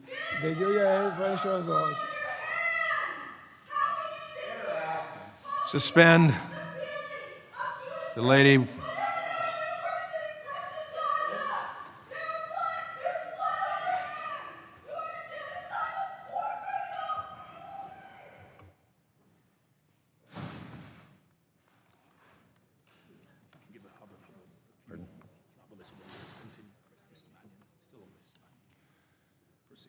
Mr. Mannion, you may proceed. Thank you. Chancellor, go ahead. Thank you. I was going to mention one of the great joys of being the chancellor of CUNY is that we provide about a third of the new teachers that go to the public schools in New York every year. We have a partnership in a pilot with the UAA Federation of a training for all our students who are going to go to teach in managing difficult conversations in anti-hate, in anti-Semitism, so that the teachers that are going to the New York City public schools are better equipped to be handling some of these issues. So we are deeply engaged in this work, and it's our commitment that we continue to do so. Thank you, Chancellor. Thank you, Mr. Chair. Gentleman's time has expired, and I recognize the Vice Chairman of this committee, the gentleman from Utah, Mr. Owens. Thank you so much, Mr. Chairman. I would say that, start off, that little outburst we saw a minute ago is exactly why we're having these hearings. The genesis of this anti-Semitism, this hatred that we're seeing across our country is coming from our universities. They come there with their tails wagging, ready to go out and build their dreams. They leave hating our country, hating each other, and anti-Semitism is flourishing because of it.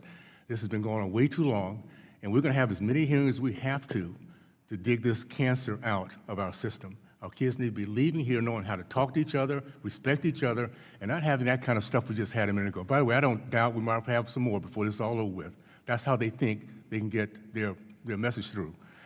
We're going to have as many oversight meetings we have to eradicate this evil of discrimination that we're seeing on college campuses.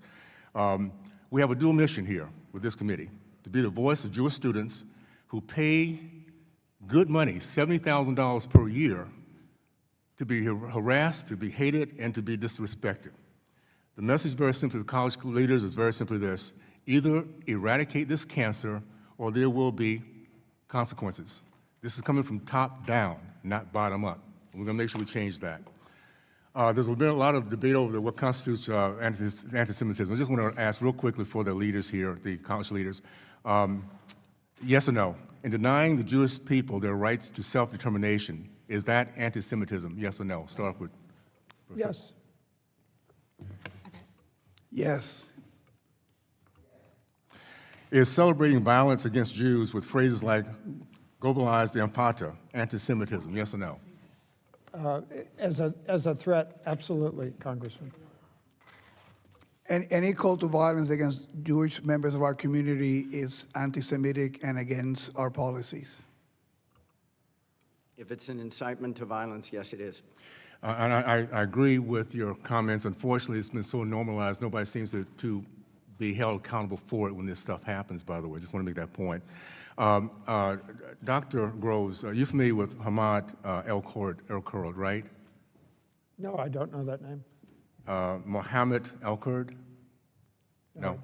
Okay. He's an activist that has been spending a lot of time on your campus.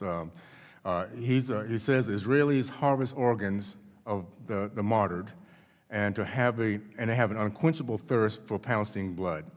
He's also said that the Jewish people control the media and wish that every single Zionist to perish. Would this be considered anti-Semitism? Absolutely, Congressman. He's also stated that Hamas had good political reasons for taking hostages and captives and were well treated. Now, this is after 250 innocent men and women and children were taken hostages, women raped, and children killed by Hamas. Would you consider good political reasons as agreement with what he just said about Hamas? No, I find that abhorrent. Okay. Would you agree that that's pure evil for what they did and for those who support what they did? We abhorred that attack and made the first statement on Okay. on Can you October 8th. agree? Can you agree with me that it's Absolutely. pure evil? Yes. Okay. This same person, back in Georgetown, October 23rd, the same month of the massacre, El-Kurd described Hamas as the liberation movement and that the October 7th attack was a resistance tactic after 1,200 people have been massacred. Any idea how many times Georgetown students and faculty have invited Mohammed El-Kurd to speak in the last 3 years at Georgetown? I'm not aware of how many Okay, times. No. 4 times. 4 times. The last one was February 16th of this year. In partnership, Georgetown University, in partnership with the Georgetown faculty and staff for justice in Palestine, invited him to pump his books, to launch his book tour. You and I came through the same era, the 50s and 60s, Dr. Crow. So I would imagine, I know how you're going to answer this, I think. Would you allow a member of the KKK who wished the deaths of Black Americans to speak at Georgetown? No, but we endeavor to have speakers from many different sides to give our students. So KKK member in today's environment, you would invite, you'll give him. No, I don't think we would. We do want to have our This is very students specific. exposed to This is different- very, yeah, this is a hate. You know, remember what the KKK used to do to Black people, right? Yes. Okay. So would you give him the platform to do that? No, I don't believe so. Okay.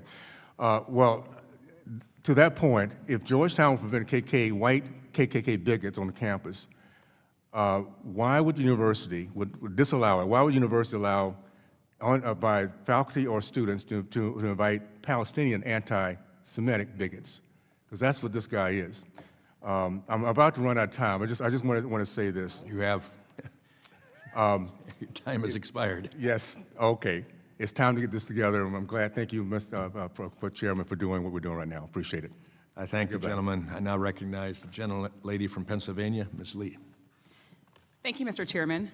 Like others, I've expressed my concern that despite 9 hearings on anti-Semitism since I've joined Congress, that we've yet to have a single hearing on any of the other very pervasive forms of hatred that's rising in our country right now. Anti-Blackness, of course, which remains foundational, anti-Muslim hate, which is approaching levels unseen since 9/11. We can't pretend that these are not pressing when a member of this committee who is Black and Muslim is being called a terrorist by another member of this committee. Still, I was encouraged that today's hearing was planning to focus on the underlying causes of anti-Semitism and hate, something the previous 8 have, quite frankly, failed to do in earnest, because we do need to address the underlying factors if college students and any of us ever hope to live in a peaceful and a safe society. Instead, it was made immediately clear, unsurprisingly, that this is yet another hearing to demonize Muslims and their religion, to demonize Palestinians, including those in Gaza who have undeniably faced unspeakable harms, a humanitarian crisis, and human rights crisis, and particularly the young students, activists, and faculty who are determined to stand up against human rights violations. This is predictably another public opportunity for Republicans to pit Jewish Americans against Muslim Americans, Muslim against Christian, Black against white, to reinforce the actual underlying factors of hate, which are real systemic harms of white supremacy, and its reinforcement at its highest levels of government. One glaring example is the administration's selective misinterpretation of the weaponization of the civil rights laws. Mr. Nosenchuk, in your testimony, you discussed how the Trump administration is imposing draconian penalties that are completely divorced from supporting Jewish students or addressing anti-Semitism. Briefly, how is this administration's assessment of civil rights violations undermining meaningful oversight of campus safety efforts that would support students? Thank you for the question, Congresswoman. As I said in my testimony, there is a proven way to address civil rights violations. Congress, this body, charged the Office of Civil Rights with enforcing Title VI of the Civil Rights Act and ensuring that all students have an opportunity to access their education free from discrimination. So when we would conduct an investigation and reach a resolution agreement, it would result in a whole series of steps, that many of which my fellow panelists here have discussed, to address the anti-Semitism that has occurred and to change the campus climate so that anti-Semitism doesn't exist. In addition, when investigations are conducted, it's not like there's only one type of discrimination that's occurring. Often, when an investigation is conducted and there's evidence of, say, anti-Black discrimination, we might also have found evidence of anti-Semitic discrimination and expanded the investigation to encompass that. We had that flexibility. Imposing a $900 million penalty on a university is not going to prompt university presidents sitting here to think about how they're going to address anti-Semitism. They're going to think about how are they going to fill this huge hole in their budget that's just been created by a penalty that has nothing to do with the discriminatory conduct that has actually occurred. Thank you. And I want to also be clear, like that we don't allow ourselves to be lost in rhetoric. This administration's attack on colleges isn't just about campus safety. I argue it's not about it at all. It's about suppressing education. The point of college, we've talked about, is for students to expand their worldviews, develop critical thinking skills, make them less susceptible to disinformation, and navigate how to stand up for what's right and important to them. Against things that they disagree with, which might include authoritarianism. That's why this administration is doing everything and beyond in its power to dismantle higher education, censor dissent, freezing funding, forcing university presidents to resign, threatening to remove accreditation, banning entire offices and departments, and revoking students' visas, disappearing students, eroding student loan programs, gutting civil rights resources, and of course, as it was mentioned at the outset of this hearing, putting an end to diversity, equity, and inclusion and accessibility, the boogeyman of MAGA Republicans who are determined to sow hate and division instead of equity and inclusion. But at the same time as their crusade against diversity, the Trump administration and Republicans have said that colleges must hire more conservative faculty to increase viewpoint diversity on campuses while calling for disciplinary action against professors who believe they disagree with. Really very quickly, Mr. Nosenchuk, do you think it's appropriate for colleges to make hiring disciplinary decisions based on pressure from whatever party happens to be in Congress or in charge? Just a yes or no? No. Thank you. These attacks on colleges are not solving the real problem. So make mistakes. This is yet another opportunity to exploit legitimate concerns of anti-Semitism on college campuses to further their attacks on the institutions of learning. I think that it's incredibly clear hearing the opening testimonies and statements and the testimony that we will continue to hear throughout the day. I hope that you will consider that. Thank you, and I yield back. I thank the gentlelady. Now I recognize the gentleman from California, Mr. Kiley. Good morning, Chancellor Lyons. Thanks very much for being here. I want to say from the outset, I know you've only been Chancellor for a year, so I just want to ask a few questions, not for the purpose of assigning blame, but for getting a better understanding of the expectations that members of the Berkeley community can have going forward. And I also want to say at the outset that while I think Berkeley's reputation as being kind of a cartoonishly leftist institution is well-earned in some ways, in other ways it is an enormously important institution for our country that does tremendously beneficial research, continues to do so, and provides tremendous opportunities to students across all of its campuses. So I want that to be acknowledged as an important part of the story as well. But let's just start with a simple question. Why do you believe anti-Semitism is so pervasive at Berkeley? Anti-Semitism is pervasive in the world. It's pervasive in this nation, in society. I think our universities are reflections of our societies, especially a large public university.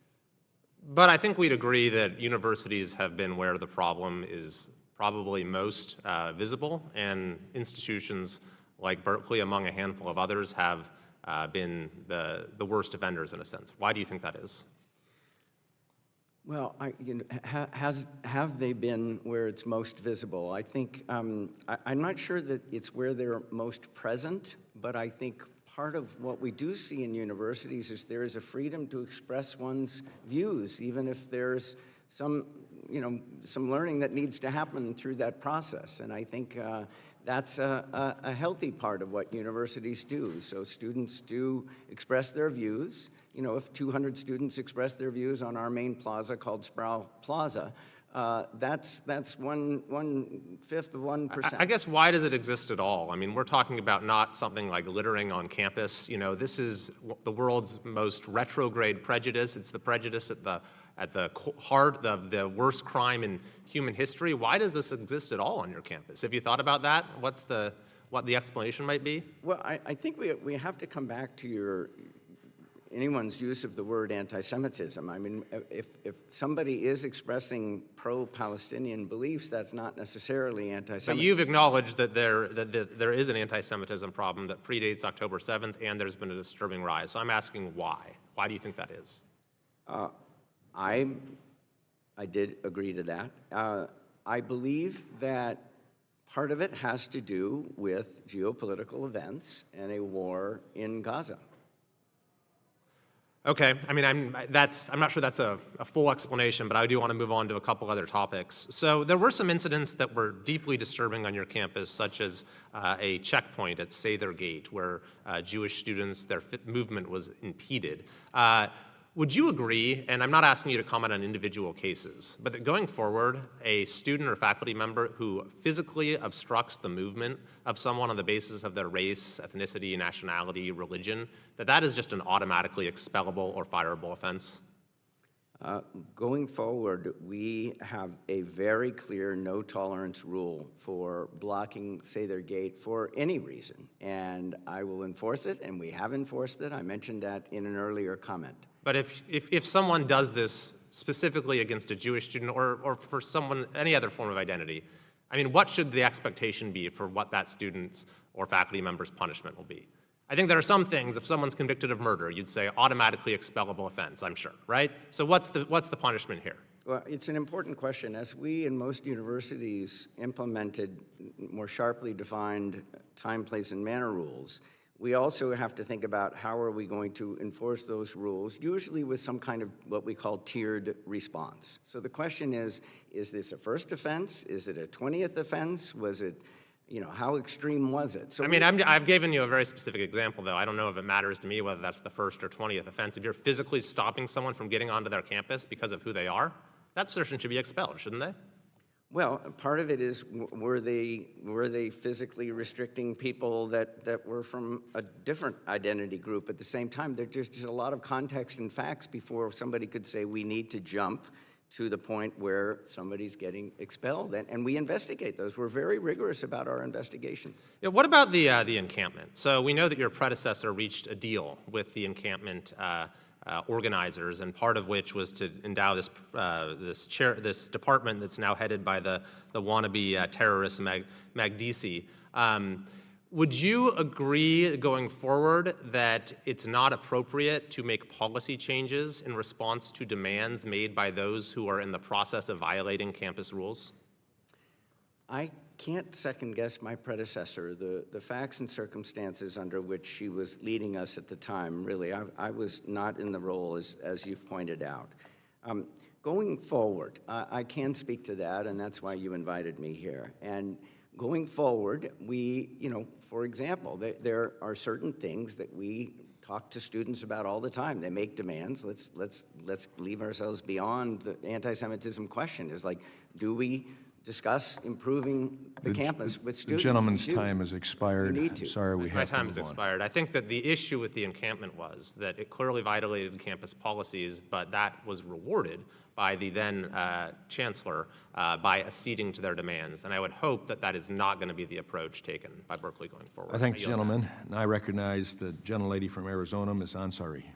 Thank you, Mr. Chair. Thank you to all the witnesses for being here today. Anti-Semitism has undoubtedly been on the rise for years. As we all know, although Jews constitute only 2% of the U.S. population, anti-Semitic attacks account for 15% of all hate crimes and almost 70% of all religion-based hate crimes in the country. In the current climate, almost 50% of Jewish college students report feeling uncomfortable, unwelcome, or unsafe on campus because they are Jewish. That is unacceptable. Particularly on college campuses, we've heard concerns about faculty members using rhetoric that at times crosses the line into anti-Semitism and creates hostile environments for Jewish students. And while we are holding hearings to combat anti-Semitism on campuses, the very office in the Department of Education that works to protect Jewish students, the Office for Civil Rights, has been attacked, undermined, and cut by the Trump administration. This office works to protect individuals based on race, color or national origin, sex, age, religion, and disability.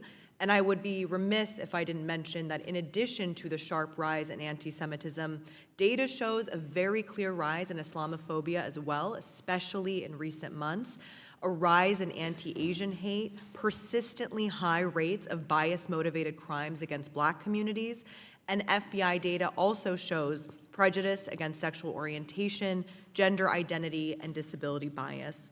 And just yesterday, the Trump administration and the Trump-appointed Supreme Court affirmed his plan to dismantle the Department of Education and fire nearly 1,400 employees, 1/3 of their workforce.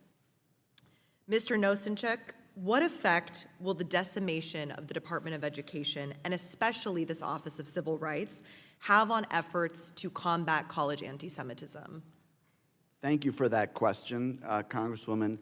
It is the job of the Office for Civil Rights to enforce civil rights laws and keep students safe. If there aren't the investigators and the resources to do the job, who is going to be going on to these campuses in response to complaints when instances of anti-discrimination occur to protect these students? I'm trying to think of another instance where there's a policy preference that says we need to prioritize this particular policy objective, and now we're going to gut the office charged with the responsibility to do the work. And since mass layoffs earlier this year, has the pace of investigation and resolution become faster or slower? My understanding is it's become slower, and that one approach that's been taken is just to dismiss wholesale a whole host of complaints, some unprecedented number within a 3-month period. So on that note, if you could clarify, do you know how many civil rights cases have been dismissed by the Trump administration and how that may compare to prior administrations? Well, I do know that there was about 3,400 that were dismissed within a 3-month period from March through June, as that outpaced any rate of dismissal before. The way in which OCR operated when I worked there is every complaint that was filed that stated claim which was within the jurisdiction of OCR was opened for investigation. Doesn't mean that it necessarily resulted in a resolution agreement, but it was opened for investigation because the belief was that every student who has a complaint needs to be heard and their complaint examined to determine whether there has been discrimination that rises to the level of harassment or hostile environment under Title VI, and what the university that is accountable for protecting that student's civil rights is doing about it. Thank you so much. This year, in addition, the Trump administration shuttered 7 out of 12 civil rights enforcement offices, including the offices in New York City and San Francisco, 2 of the regions that are obviously represented on this panel today. Those offices were in the middle of handling over 6,000 cases. Mr. Nosenchuk, what role did these offices play in combating anti-Semitism under your tenure at the Office of Civil Rights? Thanks for that question. They played a very significant role. The offices that were shuttered were some of the most effective offices within OCR. I don't think, frankly, that that's a coincidence, and it happened that a number of those offices were the ones where a significant majority of the unprecedented number of anti-Semitism-related investigations that we opened were being handled, and there was tremendous expertise. If you added it up, I imagine it would be decades or centuries of expertise if you added all the years of all the investigators who worked in these offices and really were deeply committed and are now shattered by the fact that they've lost their jobs and seen the office that they were dedicated to be basically eviscerated. Thank you. This administration has been weaponizing the rise of anti-Semitism in their war against higher education. If they were serious about protecting Jewish students and educators, they would be providing more funding and more staff for the Office of Civil Rights. Thank you. Thank the gentlelady. Her time has expired, and I recognize the gentleman from Missouri, Mr. Onder. Thank you, Mr. Chairman, and thanks to all the witnesses for being here today. Chancellor Lyons, the UAW represents 48,000 academic workers in the University of California system. How many on the Berkeley campus are you aware? I don't have that number. Right. Here. Well, the UAW has endorsed encampments that feature imagery supporting terrorism, has led student sessions on how to agitate on campus. Union leaders have even come to campus participating in anti-Semitic chants. A microbiology grad student filed a lawsuit, Yaniv versus UAW 4811, alleging that the union's activity contributed to a hostile work environment in violation of Title VII and the California Fair Employment Act. In your opinion, does the UAW contribute to anti-Semitism on the University of California, Berkeley campus, or in the system? It would be inappropriate for me to speak to a case that is clearly in litigation, so I won't do that. I think it's also important to understand that unions are independent organizations, right? We don't control them, they don't control us. So it's not something that we have any direct control over. Okay. Now, here is an area where the union does seek to interact with Berkeley.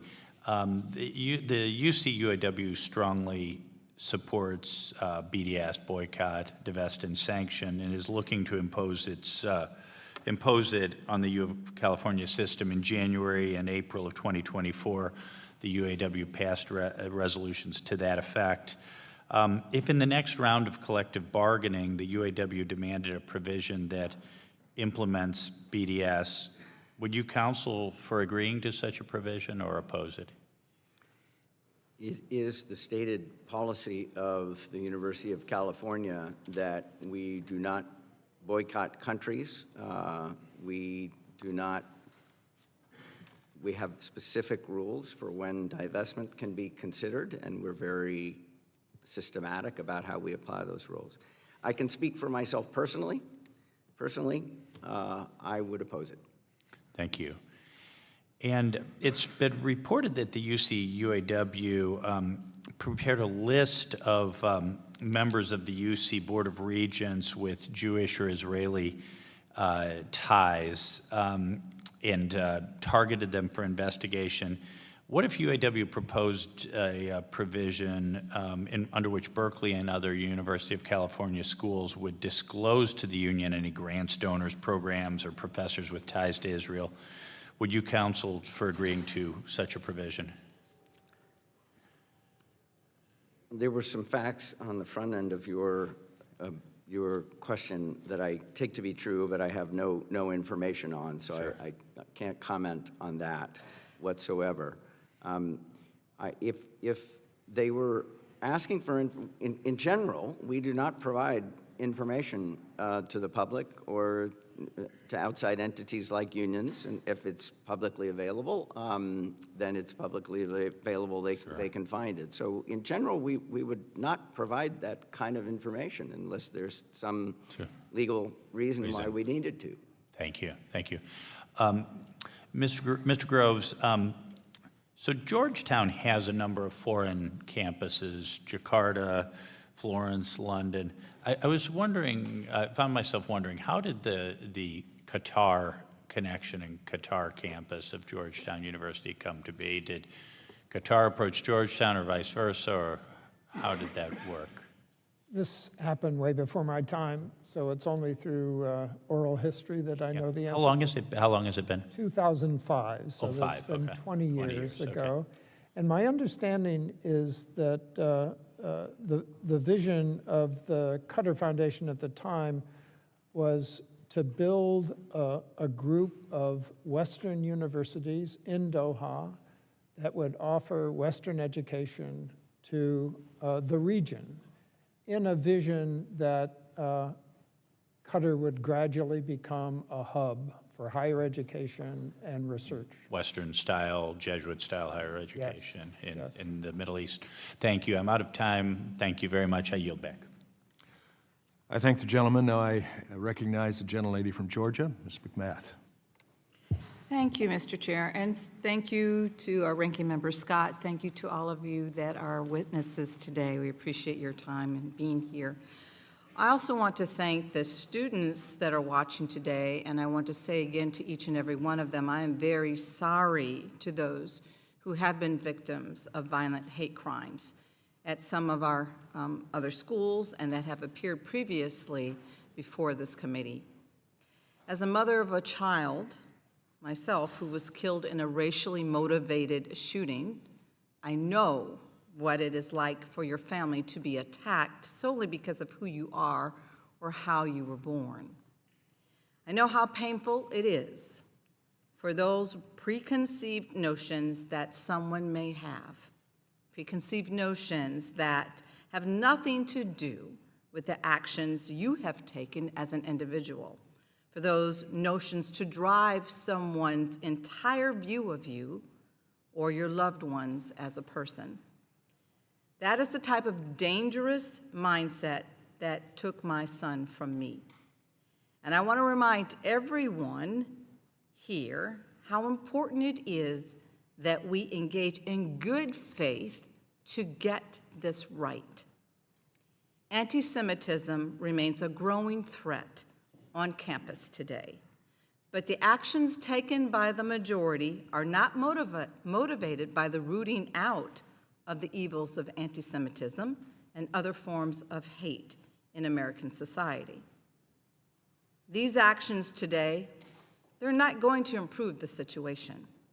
They are only fostering further distrust between different groups on and off campus. Instead of taking real steps to address anti-Semitism, the majority has cut the funding, as was mentioned earlier by one of our witnesses, and fired the federal employees tasked with responding to these incidents on school grounds.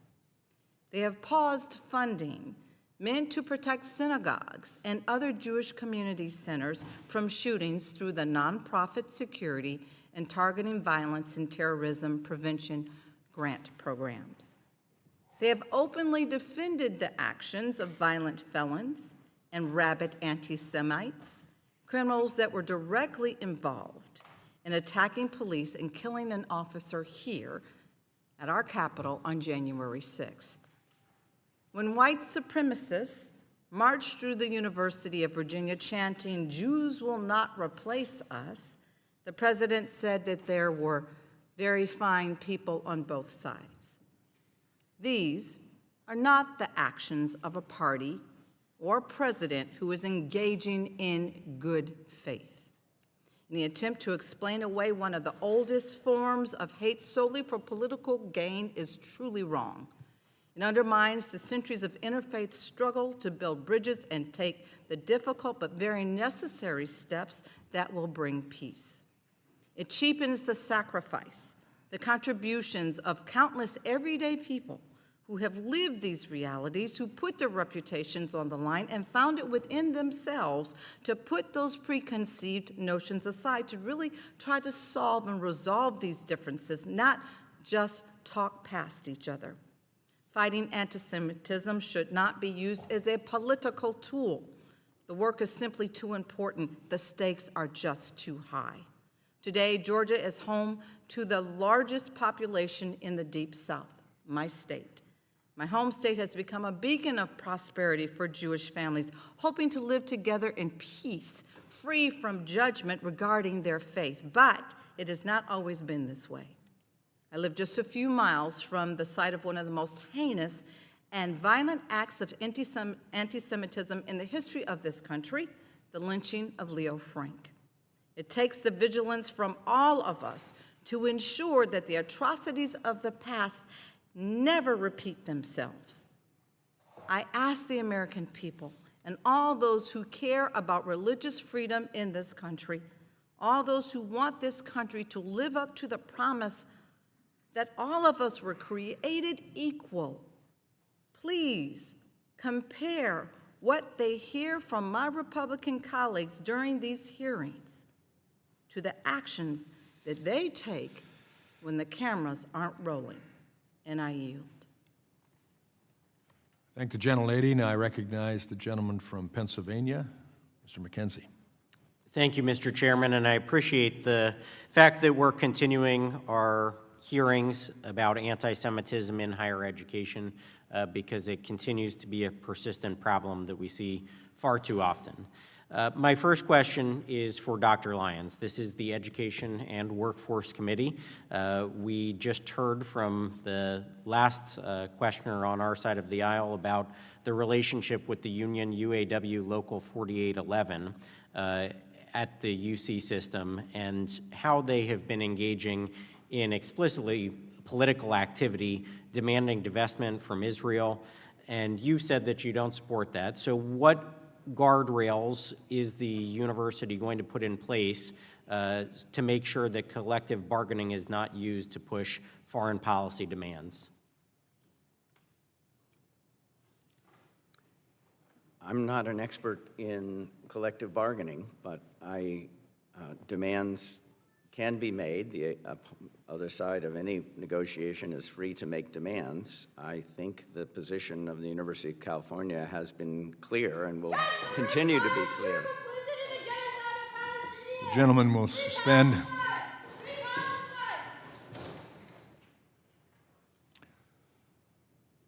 All in attendance are reminded, in accordance with Rule 11, Clause 4 of the House of Representatives, to observe standards of dignity, propriety, courtesy, and decorum traditionally observed by the House and this committee.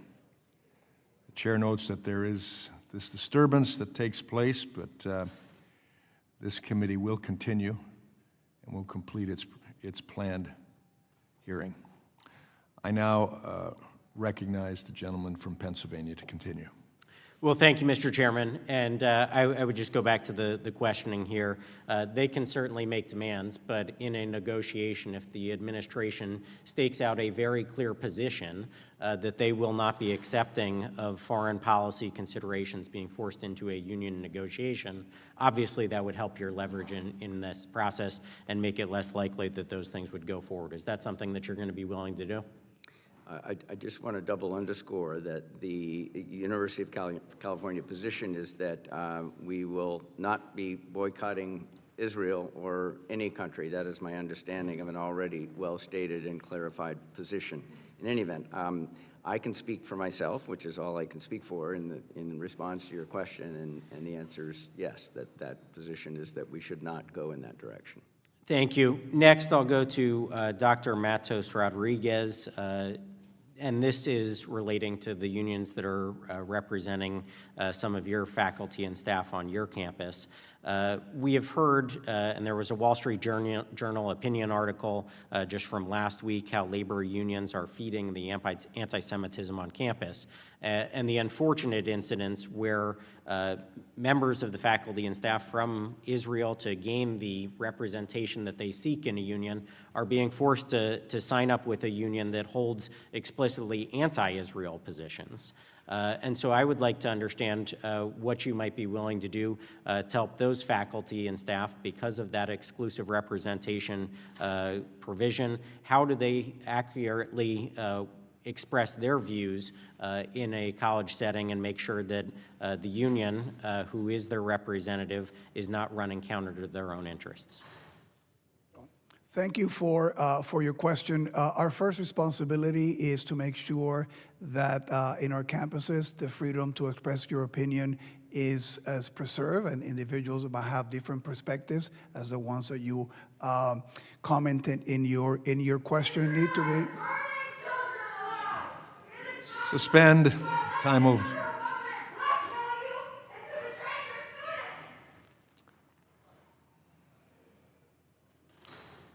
I don't know if it's appropriate, but I was expecting that one. I now recognize the gentleman to continue his questioning. Having said that, the other part of that is that we expect everybody to conduct themselves, every faculty, staff member, and student at the City University of New York, with the utmost level of professionalism and to abide by oral policies. So our role is to make sure that we make those policies clear, that we make everybody understand that they have to abide by them, and if anybody breaks them, that we investigate and take the appropriate action. So that would be our role in making sure that the policies against any kind of discrimination, against any kind of harassment, are not tolerated. And that's fine, I understand that. What is the recourse for an individual faculty member if the representative body is a union that holds explicitly positions that run counter to their own interests? Can that person go around that exclusive representation? Would you support that? Those individuals have the resources available to them privately. What we can do is make sure that the voice of the City University of New York, as I mentioned to you, no tolerance of anti-Semitism, North Star of safety, that everybody in the university understands that and is safe to be able to. So would you negotiate a contract with an individual not in the union? That is not something that we are allowed to do by law. But would you support that? Because again, if the only representative body is one that is anti-Israel and this faculty member is from Israel, you're putting that person in a catch-22. We are clear about what the positions of the university are. I have been very clear about my opposition to BDS, and I have traveled to Israel with our presidents and deans to show that it's not just a statement, that we are building bridges and connecting with universities and cultural organizations there. Our role is to make sure that we put together what the vision of the university is, and in labor has, they're independent, so that they don't speak for the Gentleman's university. time has expired. I now recognize the gentleman from Florida, Mr. Fine. Thank you, Mr. Chairman. I'm going to be honest. I find the testimony today both disgusting, dishonest, and to be gaslighting, and I'm going to point it out here. We've heard that we unequivocally denounce anti-Semitism, unwavering support for our Jewish students. We have a zero-tolerance policy, and we will not put up with a call for violence. So let's explore that. I'd like to start with Dr. Rodriguez. Emmanuel Ness, the chair of your political science department, said he supports, quote, resistance by any means necessary, which includes violence. How can you say those statements that you support your Jewish students? Shut up and get out of here. Gentleman will suspend. Gentleman will suspend. Get out of here, you loser. Come on. By the way, to be clear, I hold you all responsible for this. It is the attitude that you have allowed on your college campuses that make people think that this is okay. That is why this happens, because you have someone like Emmanuel Ness that says resistance by any means necessary, and I assume this person still works at your school. Is that correct? Microphone, please.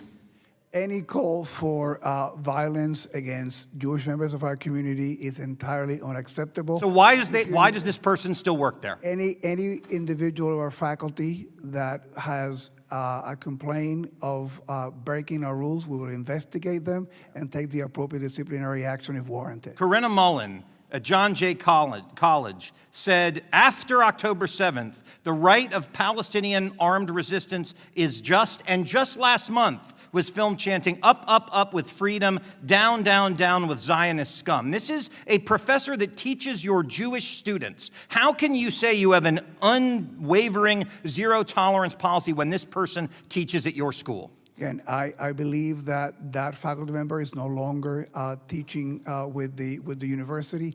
Any call for violence, any call for supporting Hamas or terrorism is entirely unacceptable, and we made those statements several times. At Berkeley, you're next. You created in the fall of 2024, you named Usama Makdizi the inaugural chair of a new endowed program in Palestinian Arab studies. On October 7th, Makdizi described the Hamas attack against Israel as, quote, resistance. Why would you give a job? See, I understand freedom of speech, but you get to decide who to hire. Why would you give a position to someone who said October 7th was justified? Why? Usama Makdizi, Professor Makdizi, is a fine scholar. He was awarded that position from his colleagues based on academic standards. Great. So on February 5th, 2024, this great academic, you're showing the problem, said, quote, I could have been one of those who broke through the siege on October 7th. This is what you think is good, and then we're surprised when people come in here and behave this way. I'm going to move on to Georgetown. You've got a campus in Qatar. I note when my colleague, Vice Chair Owens, said, what would happen with a KKK student on campus? You said, yes, but. That's the problem with all of this. We believe that we should deal with racism, and we should, and I did a lot in the Florida legislature to do with that, but there should not be a but after it when it comes to anti-Semites. So at your school in Qatar, you had a October 24th, 2023, an event titled Decolonization is Not Just a Theory. It was an exhibition of armed resistance in Africa in solidarity with Palestine. What does decolonization is not just a theory mean to you, and what does it mean to Georgetown? I don't have knowledge of that exhibition. This was a student-led event, Congressman. All right, so I have 90 seconds left, and I'm going to end with this. I have a 17-year-old who will be applying to school next year. He's in Washington, interning right now. And how in good conscience could you tell my son, who is Jewish, who's the reason I wear this kippah, how could you tell my son in good conscience that he would be safe at any of your schools? I'll give each of you, 20 seconds to try to answer that question. I would deeply hope he would feel safe, and there's a reason for this at Georgetown. If Jewish students don't feel safe, if they have fear, if it's not just hurtful to them, it destroys our mission of interfaith dialogue. And They that's don't the feel reason. safe right now. Your turn. I have spoken to many students. We have recruited actively in the Jewish community at CUNY. I've actually began a program of extending a program that we have with recruiting in the high schools to the yeshivas, which is College Now. And again, we have listened. I have met with the students, gone to Hillel, listened to their concerns, and I've told them that we need to do better. We have made the changes, and we're showing the results. And listening and being committed to their safety is something that I wake up every day to do. Yeah, I don't even need an answer from Berkeley, given the answer to that question about that professor. I would tell you this, the Jewish students on your campus, they do not feel safe today, and you all should be ashamed about that. And with that, I yield back. I thank the gentleman, and I recognize the gentleman from Wisconsin, Mr. Grothman. Thank you. First of all, just a quick general statement. This has been talked about, the third or fourth, fifth, whatever, committee hearing dealing with anti-Semitism on American campuses, the fact that in many campuses the Jewish students don't feel safe because of what's going on or not being done on the part of the administration. I'll point out, we could sit here for years, we're never going to have a committee hearing on anti-Semitism at the construction site. We're never going to have one anti-Semitism working in retail or working in manufacturing or in the military or anti-Semitism in the retirement home. This is basically a university problem. And I think it became a problem because we have such a slanted overall view of the world in the university compared to the country as a whole. You know, in an ideal world, I think you'd say that the university faculty represents a cross-section of the country. But we all know that's not true. If we talk to university professors, they'll tell you I was the only person out of 20 people here who voted for President Trump in my department or whatever. And, you know, not every state keeps track of, you know, which party you register in. But in universities that they do keep track or people do studies, the universities are just overwhelmingly Democrat, which is a breeding ground for this anti-Semitism, because right now the progressive wing of the Democrat Party, not the entire Democrat Party, but the progressive wing of the Democrat Party, which kind of drives the train over there, this anti-Israel feeling has become one of the things, along with global warming or racism or whatever, that becomes the norm. I'll ask a couple of you guys. I guess I'll start with Dr. Lyons. Do you feel your university, ideologically across the board, represents the country as a whole, or even California, as far in disciplines in which there's an ideological component? Law school, journalism school, political science. Does it bother you if it is, you know, the country as a whole right now is about 50-50.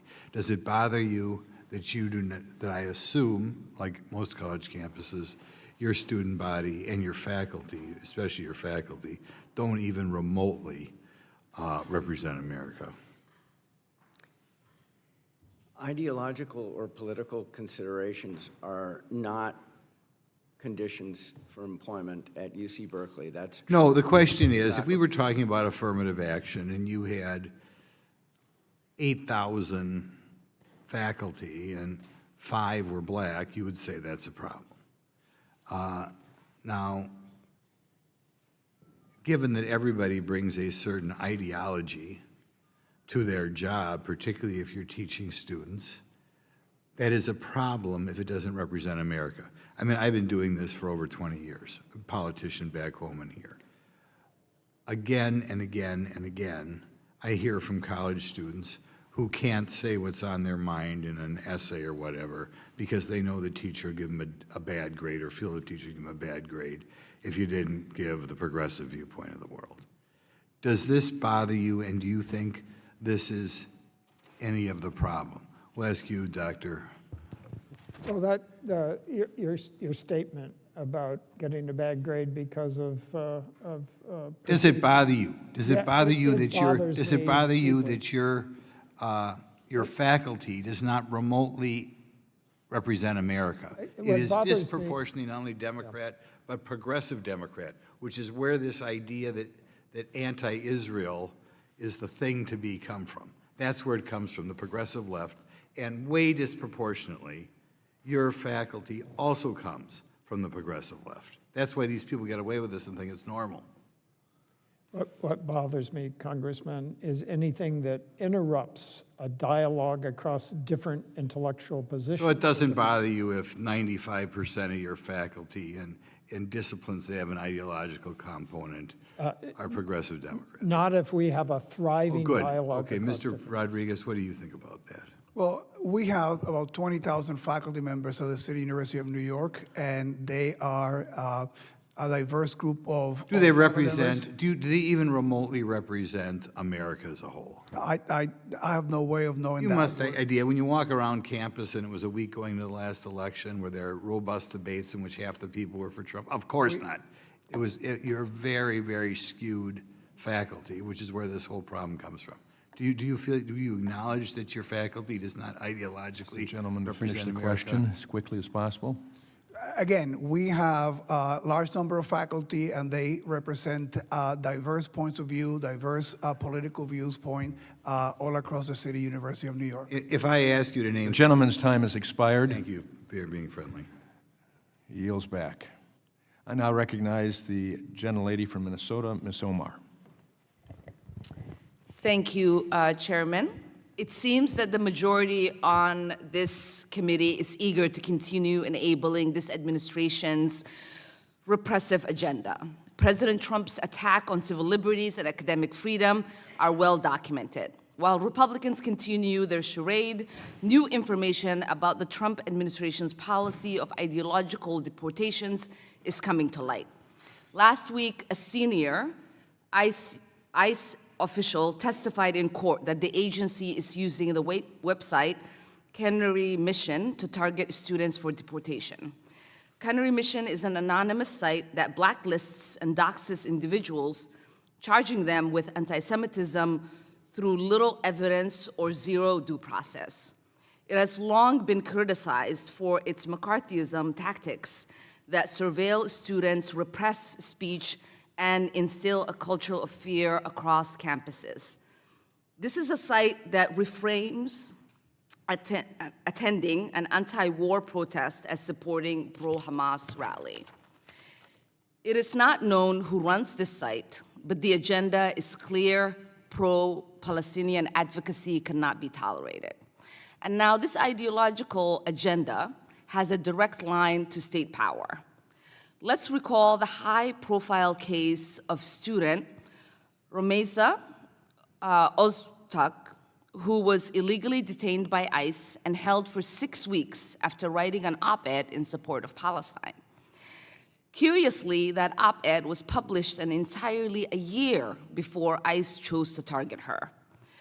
But right before her abduction, Canary Mission posted a profile of her on its website accusing her of anti-Israel activism for writing the article. The same profile that ICE has now admitted to using in their internal memo. In a matter of weeks, she was picked up and her student status was terminated. Canary Mission loudly claimed credit for her detention, and it seems that credit was earned.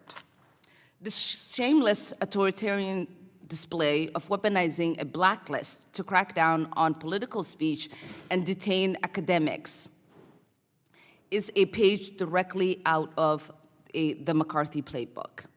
President Cropes, Chancellor Rodriguez, and Chancellor Lyon, this question is for the three of you. In the light of these escalations, with students facing detention, deportation in retaliation for their clearly protected speech, how are your campuses protecting students who are exercising their First Amendment rights? We have free speech policies that are crystal clear. And in fact, we've clarified them over time to permit speech. We don't permit any violence with regard to to the promotion of any particular viewpoint. And we try to act on violations of those policies quickly and fairly. Thank you, Chancellor Rodriguez. We make sure that all students are informed about our policies. We want students and all the members of our community to exercise the right to free speech, but they have to do it abiding by our rules and regulations. We're also investing, as I indicated earlier, in this constructive dialogue initiative. We want individuals to have the tools to have difficult conversations, to be able to have them, but to do them in a way that is respectful and civilized. And the best way also to empower the students is to provide them with information. Chancellor Lyons. We are supporting with education and training over 30 anti-bias initiatives to make sure that students can see into these issues more deeply. New curriculum, like what I mentioned earlier, a course like openness to opposing views, sharpening where the no tolerance lines are, which was very, very helpful, I believe, for the students to feel like they could safely express their free speech rights. And at what stage, to the three of you again, will you intervene when students are being doxed? We've seen fans in front of your campuses with students being doxed. Well, at Berkeley, the question there is if a doxing or other discrimination or harassment event would be reported, and we would follow it up with an investigation and make a decision.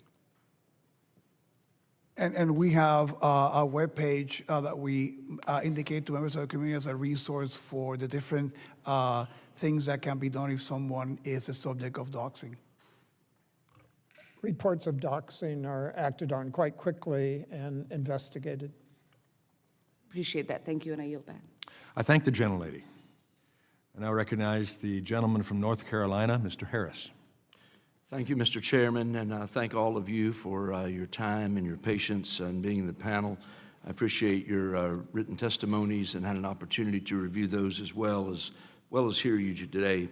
Dr. Groves, in your testimony, you said, and I quote, "As a Jesuit university, we believe that working with someone with conflicting views to yours does not imply that you've been captured by their beliefs," end quote.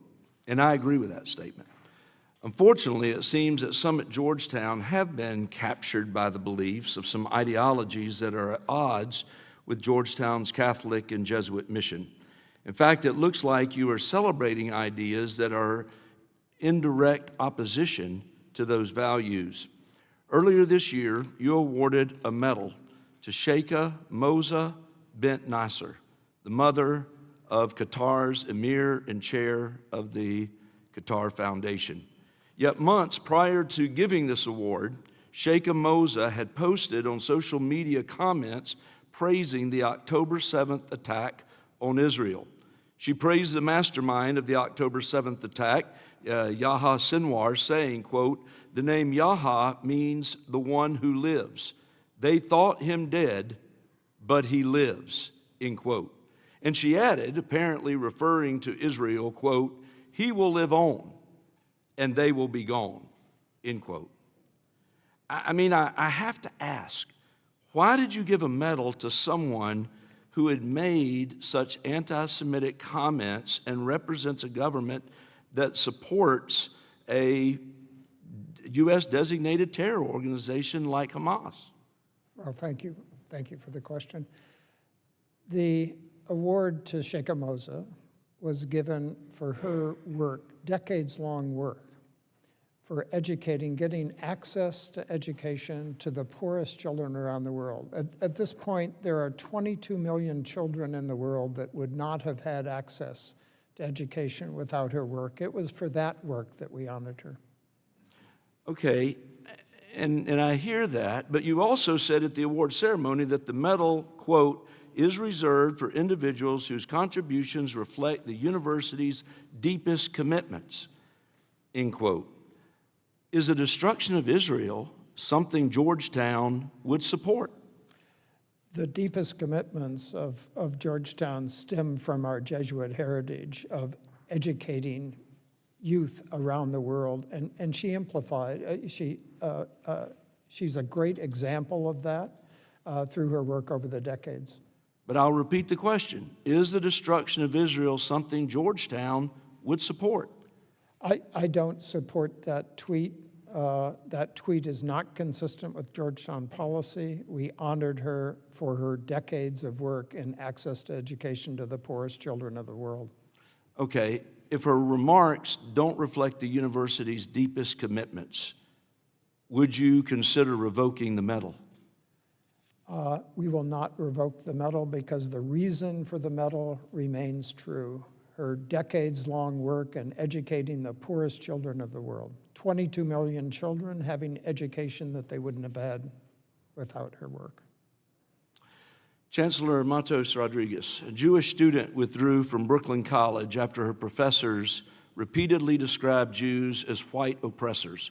They told her that Jews, therefore, had no right to speak about their history of oppression. Are Jews white oppressors?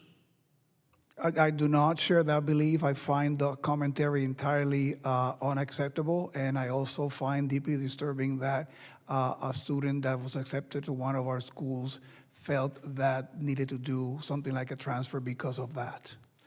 DEI is fundamentally based on dividing people by the color of their skin and categorizing them on that basis as oppressor or oppressed. With that in mind, do you believe that DEI ideology makes campuses a safer place for Jewish people? Diversity has been part of the City University of New York since its founding. We represent the diversity that we have all across our 5 boroughs. It's been one of the key elements of the DNA of CUNY since the founding of the Free Academy. So we are committed to that work of diversity, and it's been part of CUNY's work since its founding. So are DEI programs an effective way, you would say, to address anti-Semitism? We, in our work, when we work with students who are coming in and we teach them about the diversity of all our communities, we include anti-Semitism and the members of the Jewish community as part of that diversity effort. Okay. Mr. Chairman, I yield back. I thank the gentleman. I now recognize the gentleman from Indiana, Mr. Messmer. Thank you, Mr. Chairman. Mr. Matos Rodriguez, following up on Ms. Stefanik's line of questioning from earlier, in 2021, you hired Salih Abdallah as CUNY's Chief Diversity Officer, despite her previous employment at the Council of American Islamic Relations, or CARE. The Director of CARE said after the October 7th attacks that he was happy to see people breaking the siege. Is CARE an anti-Semitic organization? Again, the comment that you describe is entirely unacceptable and inappropriate. I don't know about their policies about being anti-Semitic or not. For the City University of New York, we do not tolerate anti-Semitism of any kind. Okay, thank you. You previously stated that Abdallah does not handle cases directly pertaining to students and faculty, but she is the Chief Diversity Officer. Considering her background, was it appropriate to hire her to oversee CUNY's anti-discrimination efforts? Again, that hire was not a direct hire that I made. Our commitment is that all our employees and faculty and staff abide by our policies and by our code of conduct, which would include no tolerance for anti-Semitism. That's the conduct that we expect. And if any employee is seen to be breaking those rules, they'll be investigated and the appropriate disciplinary action will be taken. Okay. You have said that Abdallah's work at CARE is consistent with CUNY's commitments to inclusion and respect.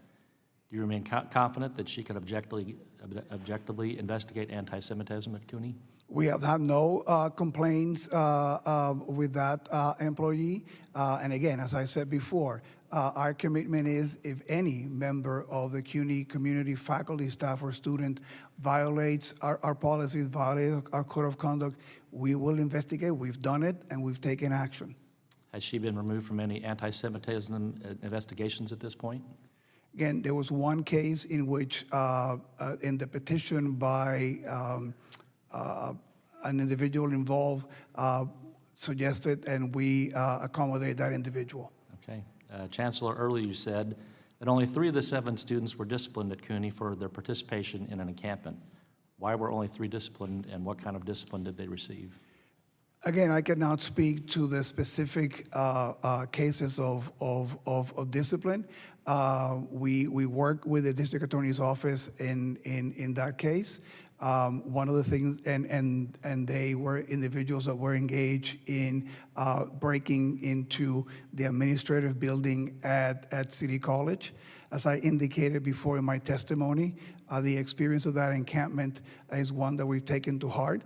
We have zero tolerance for encampments in CUNY right now, and we have doubled down in our efforts to make sure that our rules about time, place, and matter are clear to the students, and we've also invested heavily in additional security to be able to prevent any such situation occurring again. Okay, thank you. Chancellor Lyons, Berkeley professor Usama Makdisi described Hamas's October 7th attack as resistance. He also reposted an article praising the determination and courage of Hamas terrorists, saying they heroically defended their homeland. Do these statements endorse violence against Jewish people?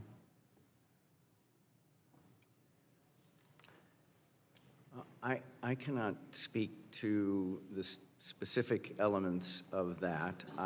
Different people have different views on that.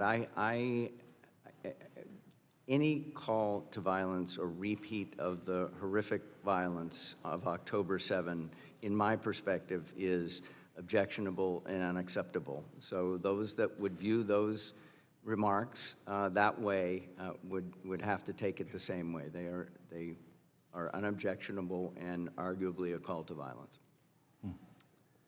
About a year after the October 7th attack, Berkeley rewarded him by naming him the inaugural chair of a new Palestinian studies program. This is one of the demands of the UC Berkeley's violent anti-Semitic encampment in April of 2024. Berkeley contributed $500,000 to this new program. I know you were not chancellor then when it was stood up, but in your view, was this decision to appease anti-Semitic violent student demonstrators wrong or right? I can't speak to the context. I don't have the facts or the circumstances upon the making of that investment in that program. I will also say that a very similar investment was made in our Jewish studies program at the same time. Okay, thank you. I yield back the rest of my time. I thank the gentleman. I recognize the gentleman from Washington, Mr. Baumgartner. Thank you, Mr. Chair. Well, it very much pains me what has happened to higher education in America and its current status. I'm the son of a university professor. Actually, I spent a year in between WSU and Harvard teaching at the Catholic University of Mozambique, living and working with the Jesuits, so I have strong affinity for the Jesuits. But the radical leftward bent of America's higher education system has accelerated in the last 5 years has been extremely concerning. The diversity statements that you have, many college administrators have forced their faculty hires through to promote even more of a radical ideology, I think is very destructive. And I think what you're seeing from Congress these days is a representation that the American people have very much lost trust, or large segments of the American people have very much lost trust in higher education, and that trust needs to be restored. It is my belief that one of those ways that trust could be restored would be to fully account for any foreign influence or foreign spending on your college campuses. And Dr. Groves, I'd like to start with you. Does Georgetown fully account, and is Georgetown fully transparent with foreign money spent on your campus? We certainly attempt to report all of our receipts from non-U.S. sources. One measure of that was with regard to Section 117 reporting, that there was an investigation of Georgetown along with other universities. And after months of reviewing the data we had submitted to the Department of Education, we received a letter commending us for our reporting. This is in 2021, 2022. And can you commit right now to the American people that every dollar of foreign spending you will be transparent with? I would be happy to commit to that. Okay, thank you. Dr. Lyons, could you talk to us about foreign spending on University of Berkeley's campus? Do you think the American people have the right to know if foreign dollars are being spent on your campus? We, like other universities, were very, very careful about any foreign monies that come into the university. The university is funded across many, many different sources, and we are very, very careful to vet countries of concern, as America's interests would require us to. And you would commit to full transparency of foreign spending on your campus? Well, as a public university, I am not ready to commit to that on the fly. There are different donors to the university who request anonymity. Well, what do you think that says to the American people when you want to hide foreign influence on your college campus? Do you think that restores trust? I can assure you, and what I'd be very, very happy to be very transparent about is exactly what is our process for vetting those things. We say no to a lot of foreign money, I promise you that. Give me an example of foreign money you've said no to. I'm not in a position to provide that information, but I'm very happy to be fully transparent. But you could understand at a time when large segments of the American population has seen university campuses go ever farther left-wing and more radical, and there's a deep concern about foreign influence on college campuses, lack of ability for Americans, high school graduates to be able to get spots on college campuses. You could understand why it would be concerning to have a university president come before Congress and say, we don't want to be fully transparent about foreign influence. I want to be fully transparent about the process by which we make sure that our process has integrity and that we are acting in America's best interests. But why if a foreign government wants to put money onto your campus, wouldn't you be willing to tell lawmakers, the American people, about that? Well, my understanding is that there are, in fact, currently a lot of disclosure requirements around that, although it's not an area of my specific expertise. I think we disclose an awful lot of that information to the government currently. Okay, well, I'm just going to ask you one more time. Do you commit today to being fully transparent? Every dollar of foreign spending that takes place on your college campus, you would let the American people know about? I am glad to bring that back with my team and consider it, but I'm not ready to make that commitment today. I yield back, Mr. Chair. I thank the gentleman. I recognize the gentlelady from Michigan for her 5 minutes of question, Ms. McLean.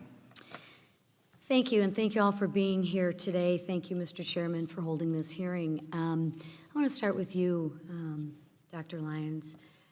You're the chancellor at the University of California, Berkeley, and you've been at the university for how many years? I was an undergraduate there and came back on the faculty just over 30 years ago. Okay, so you've been around, you've seen a lot of things. Do you believe that Jewish students feel safe on your campus? I believe that most Jewish students feel safe on our campus. You think there's any that don't? Yes. Yeah, why do you think that is? Well, I think there are Jewish people that don't feel safe in lots of parts. I'm not talking about lots of parts. I'm talking about the university in which you are in charge of. Why do you think that is? I think there is anti-Semitism in society, and we see... I'm not talking about society, and I appreciate your diversion of the question. I'm talking about the university.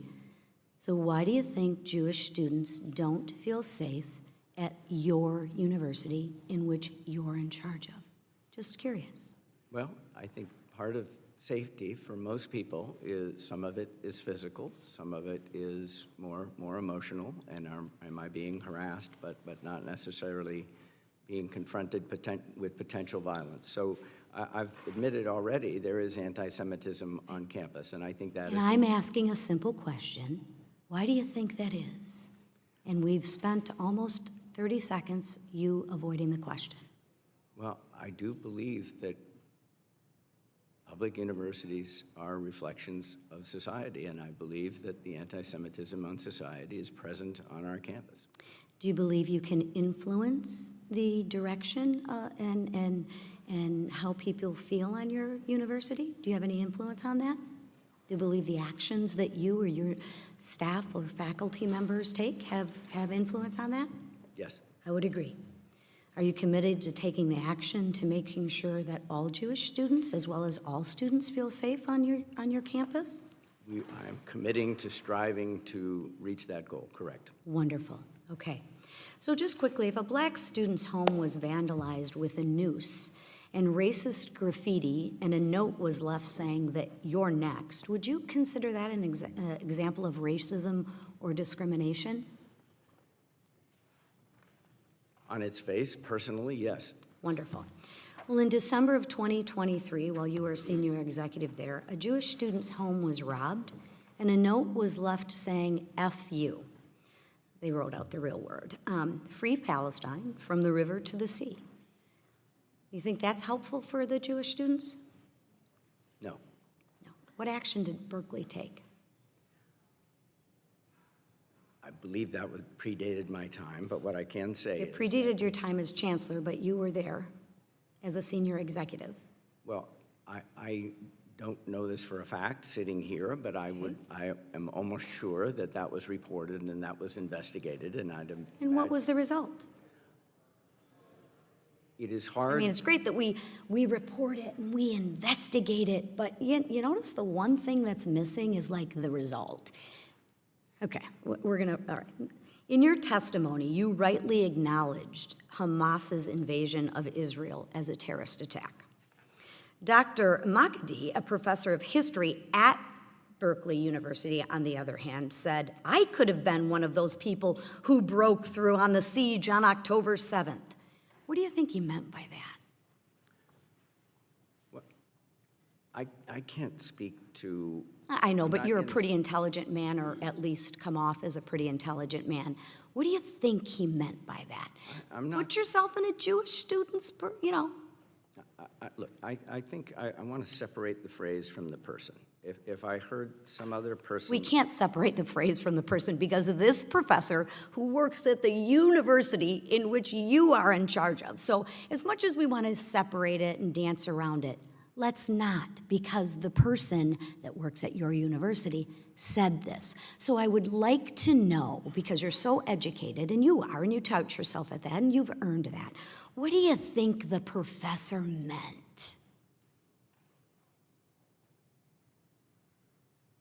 Hello? I believe it was a celebration of the terrorist attack on October 7th. Right. Do you think, did you have any conversations with this professor? I've had conversations with this professor, yes. Yeah, and what was his response? And what were the conversations?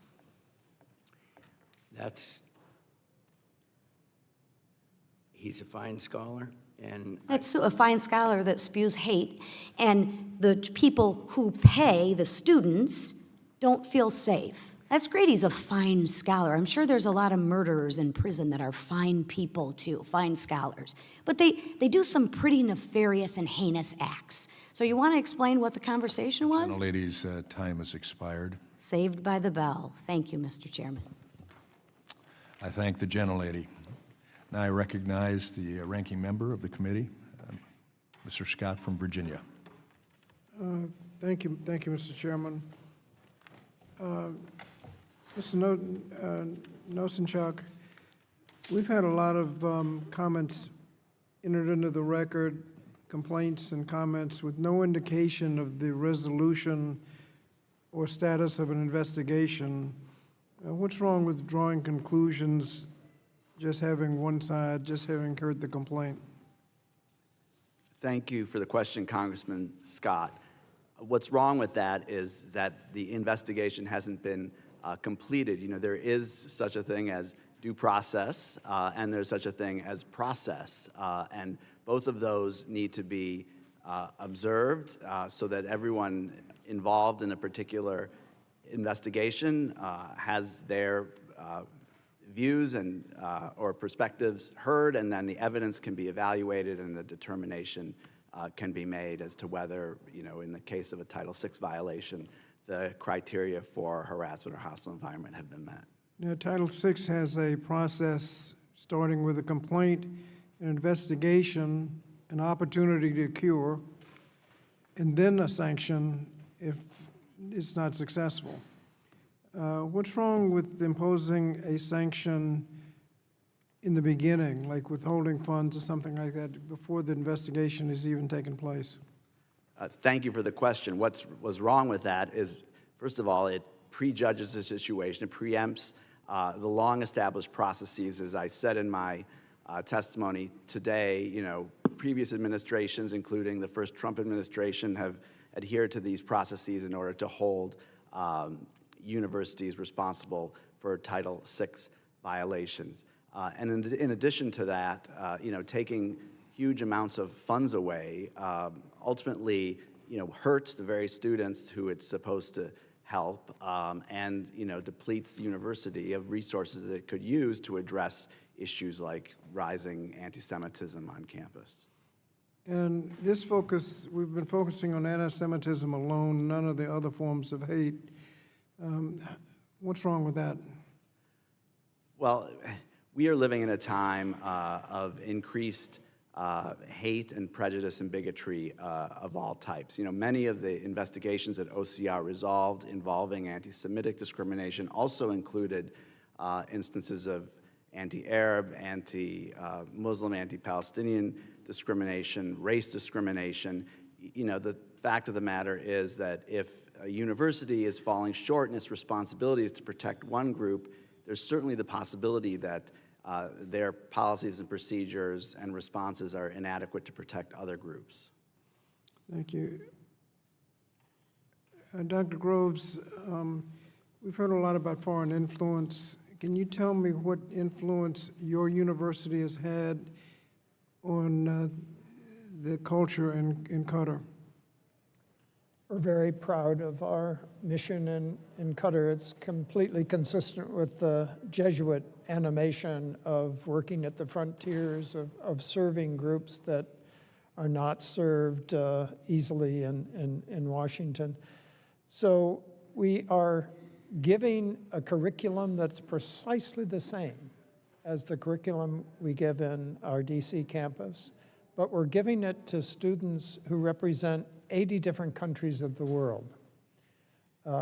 They are receiving the Jesuit education. They take 2 theology courses and 2 philosophy courses. On our campus, they enjoy all the give and take of academic freedom that takes place at our DC campus. And 70% of the students are young women, a group that is underserved in that region. So over the 20 years. And what effect does that have on the culture? I'm convinced that gradually opening the eyes to new ways of thinking that we represent there you can see the change occurring already. Our alumni are taking positions of great importance over time in many countries of the world. Thank you. Do any of the colleges have Title VI monitors? Yes, we do. Georgetown does. That is done by the new center that we instituted.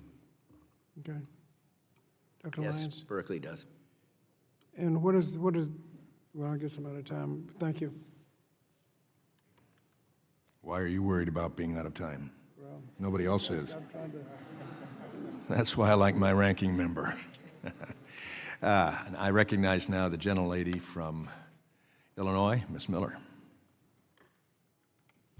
Thank you, Chairman Wahlberg, and I especially want to thank you for your continued commitment to rooting out all anti-Semitism on our college campuses. In recent months, and since the October 7th attack, anti-Semitism has exploded, especially on the campuses that we're discussing today. Many of these colleges are hiding behind the First Amendment, claiming that anti-Semitic speech is protected.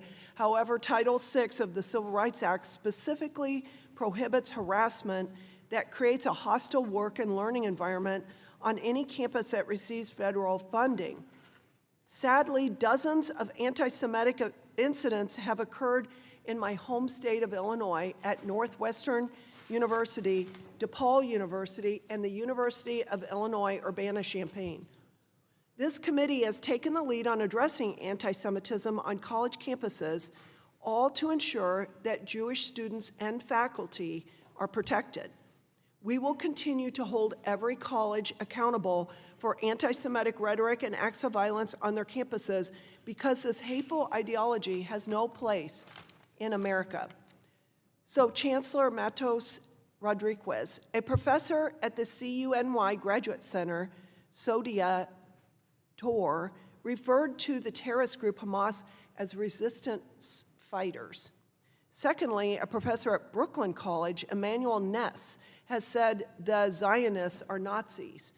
So what I want to know is how can you expect to have a safe campus for all students, faculty, and visitors when your professors publicly condone violence against Jews? Well, I have been very clear that Hamas is a horrible terrorist organization, and we have no tolerance at the City University of New York for anyone who would embrace that support of Hamas.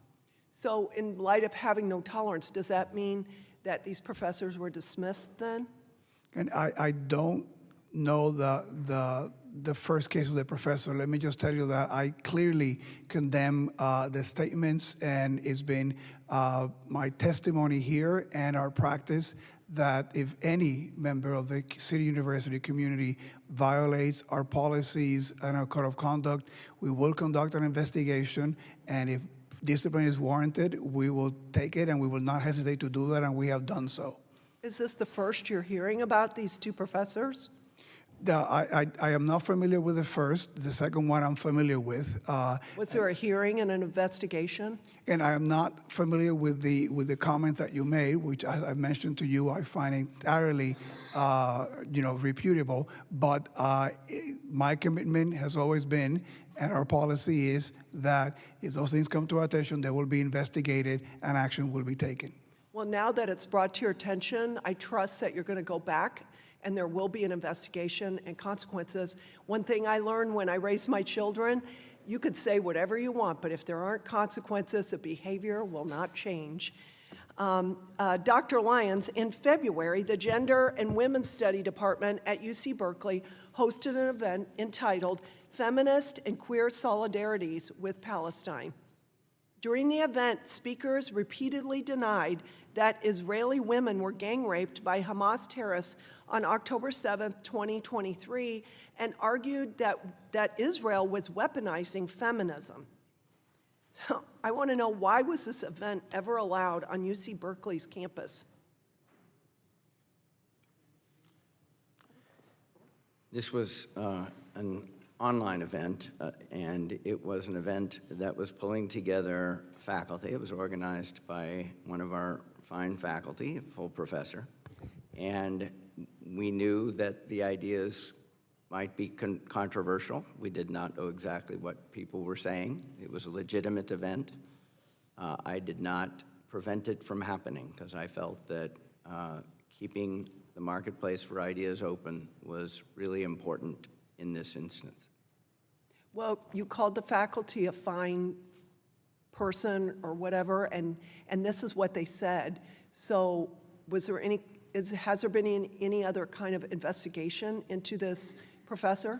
So what you quoted was not something, as I understand it, that the Berkeley faculty member said. There were four people that were involved in this event. It was organized by a Berkeley faculty member. Did that faculty member dispute this? Did they call it out as reprehensible? They did not call it out as reprehensible. Because silence it means something. So this is terrible. And I yield. I thank the gentlelady. Now I recognize the ranking member, gentleman from Virginia, Mr. Scott, for his closing remarks. Thank you, Mr. Chairman. Before I give closing remarks, that is unanimous consent to enter the following documents into the record. A letter to the chair and ranking member dated July 11th from 6 family members of hostages taken on October 7th, entitled, "In a Time of Unimaginable Pain, Georgetown Made Space for Us." A second letter for the record to the chair and ranking member dated July 10th from Jamie Baran, CEO of Bend the Arc Jewish Action. Third, an op-ed that appeared in the U.S. News and World Report yesterday by Sarah Silverman entitled, quote, "I faced anti-Semitism at Harvard. Don't destroy the university in my name." And finally, report from an audit from the Anti-Defamation League from 2024 that shows that anti-Semitic incidences are all over the United States, not just on college campuses. Without objection, they will be received. Hearing none. Thank you, Mr. Chairman. Mr. Chairman, I'd like to take a moment to note two incidents that occurred during this hearing that demand a response. First, a committee member used a visual exhibit displaying an email that did not redact the email addresses of sender and recipients of the email. There's no reason not to redact the addresses on that email. The truth of the matter being asserted in the email was clear without the personally identifiable information, so to not redact it was unnecessary and can lead to harassment, and members ought to be sensitive to that. Since October 7th, we've seen there have been insidious incidences of doxing of individuals on all sides of the issue, and the committee should not be contributing to that. I understand, based on my parliamentary inquiry, that the committee does not have a policy on this, but I urge that we work together to develop such a policy. Duly noted. Thank you, Mr. Chairman. Further in the line of questioning, Chancellor Rodriguez was asked questions about choices made at a CUNY law clinic as to who they choose to represent. And this is not the first, basically, I think it's wrong to evaluate lawyers based on their clients, but this is not the first time the committee has asked questions about how a law school clinic operates and who they represent. The last time we attempted to do so, the clinic hauled the committee and two of the chairs into court, arguing in their lawsuit that the letter, quote, reflects a bare desire to harm plaintiffs for their association with left-wing causes that the committee does not like, and for the protected speech reflected in their progressive left agenda. At a hearing, Matthew Berry, the House counsel representing the committee, said in regard to that legal clinic inquiry, quote, I want to be absolutely clear that the formal request has been withdrawn. It is not a cover for, and there's not going to be any informal behind-the-scenes request for the same documents. I find it troubling that what we promised not to do to one school in court, we've attempted to do in another school in an open hearing. I want to reiterate something fundamental. Institutions of higher education must be places where all students, faculty, regardless of background, can learn and teach free from discrimination, harassment, or violence. This is not a partisan issue, it's a moral imperative. But what we've seen from the Trump administration is not a good faith effort to uphold those values. Instead, we've seen a radical reinterpretation of our nation's civil rights laws, one that weakens protections for students while empowering political actors to meddle in academic spaces. They've shifted the standards schools must meet, stripped institutions of clear guidance, and in doing so, created an atmosphere of fear, confusion, and intimidation. If the administration was truly concerned with civil rights enforcement, they wouldn't have gutted the Office of Civil Rights, the very agency charged with investigating discrimination on campuses across the country. You can't claim to be a champion for civil rights while disarming the body meant to enforce them.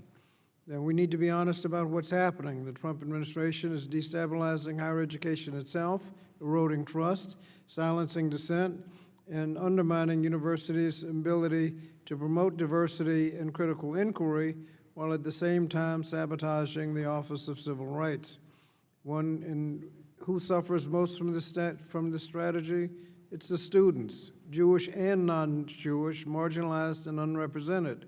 They're the ones who will be, they're the ones left vulnerable and voiceless. Now, this should not be a partisan debate. It should be about ensuring that our schools are safe, inclusive, and intellectually vibrant. If we're serious about fighting anti-Semitism and all forms of hate, then we must be equally serious about defending institutions that educate the next generation and serious about increasing funding for the Office of Civil Rights at the Department of Education. Thank you, Mr. Chairman. I yield back. I thank the gentleman, and I thank the panel for being here today. It's been a long hearing, but I think it's an important hearing. I will stand by the contention that these hearings must continue. We need to continue to highlight bad actors in our higher education institutions. That's the reason we have an Education and Workforce Committee to deal with education. The philosophy of this administration, as well as mine, is that our responsibility at the federal level is to make sure that the local schools, K-12, are primarily manned, encouraged, directed, guided by, and cared for by the state and locals. But our institutions, especially those that receive federal dollars, we have an oversight responsibility. And in this light, with anti-Semitism that's going on, all under the hands, the most egregious in most recent history, took place with OCR. And Mr. Nomenchuk, I'm glad that you're here. I appreciated your responses. But I must state that some of the most egregious events occurred, encampments, violence, destruction of property, fear production in Jewish students' lives took place while OCR was allegedly at full strength. But I've seen that at the universities as well, encouraging that Georgetown disciplined Professor Brown. But this was long overdue. I'm disappointed that in what we've heard today, CUNY, as a chancellor, Mr. Rodriguez, you couldn't say CARE is anti-Semitic. Georgetown refuses to recognize anti-Semitism at its Qatar campus, at least unwilling to say that their responsibility is to make sure that the activities that go on at the campus, that the awards that are given to people who are anti-Semitic seems to continue. I'm concerned about that. Berkeley admits abhorrence of the views of the professor and rewarded with his own program, but won't do anything about it and refers to him as a fine scholar.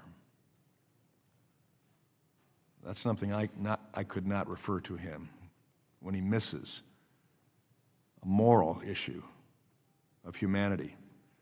Georgetown couldn't affirmatively say it wouldn't allow a member of the KKK to come speak.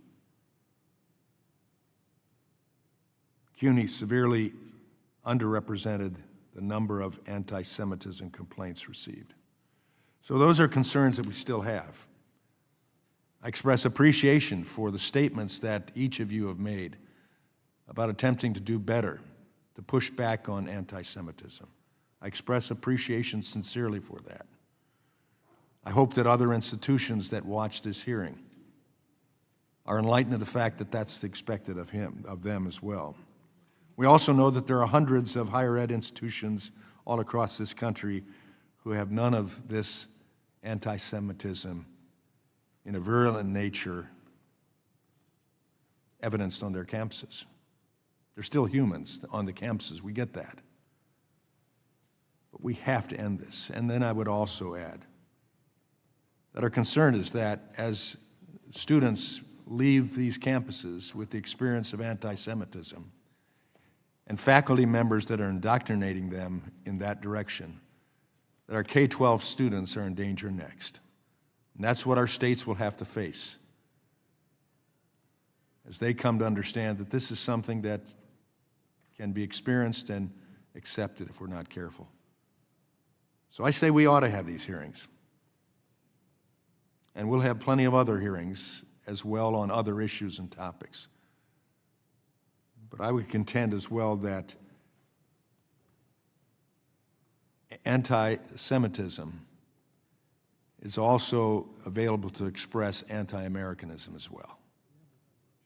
We have a responsibility for that. So I thank you again for being here today. I would say for those that are watching, we expect you to step up to the plate and aggressively end any type of anti-Semitism, racism, we'll add that as well.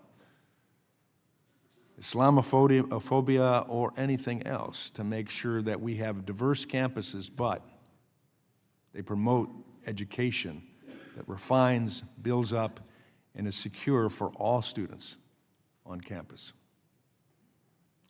I would like to thank our witnesses again, and I'd like to ask that they be allowed to leave before the rest of the audience because of some of the concerns, and I note that it was not the Jewish spokespersons disrupting this hearing today. I think that can be noted all across. But we'd ask that the witnesses be allowed to leave first. Without objection, there being no further business, the committee stands adjourned.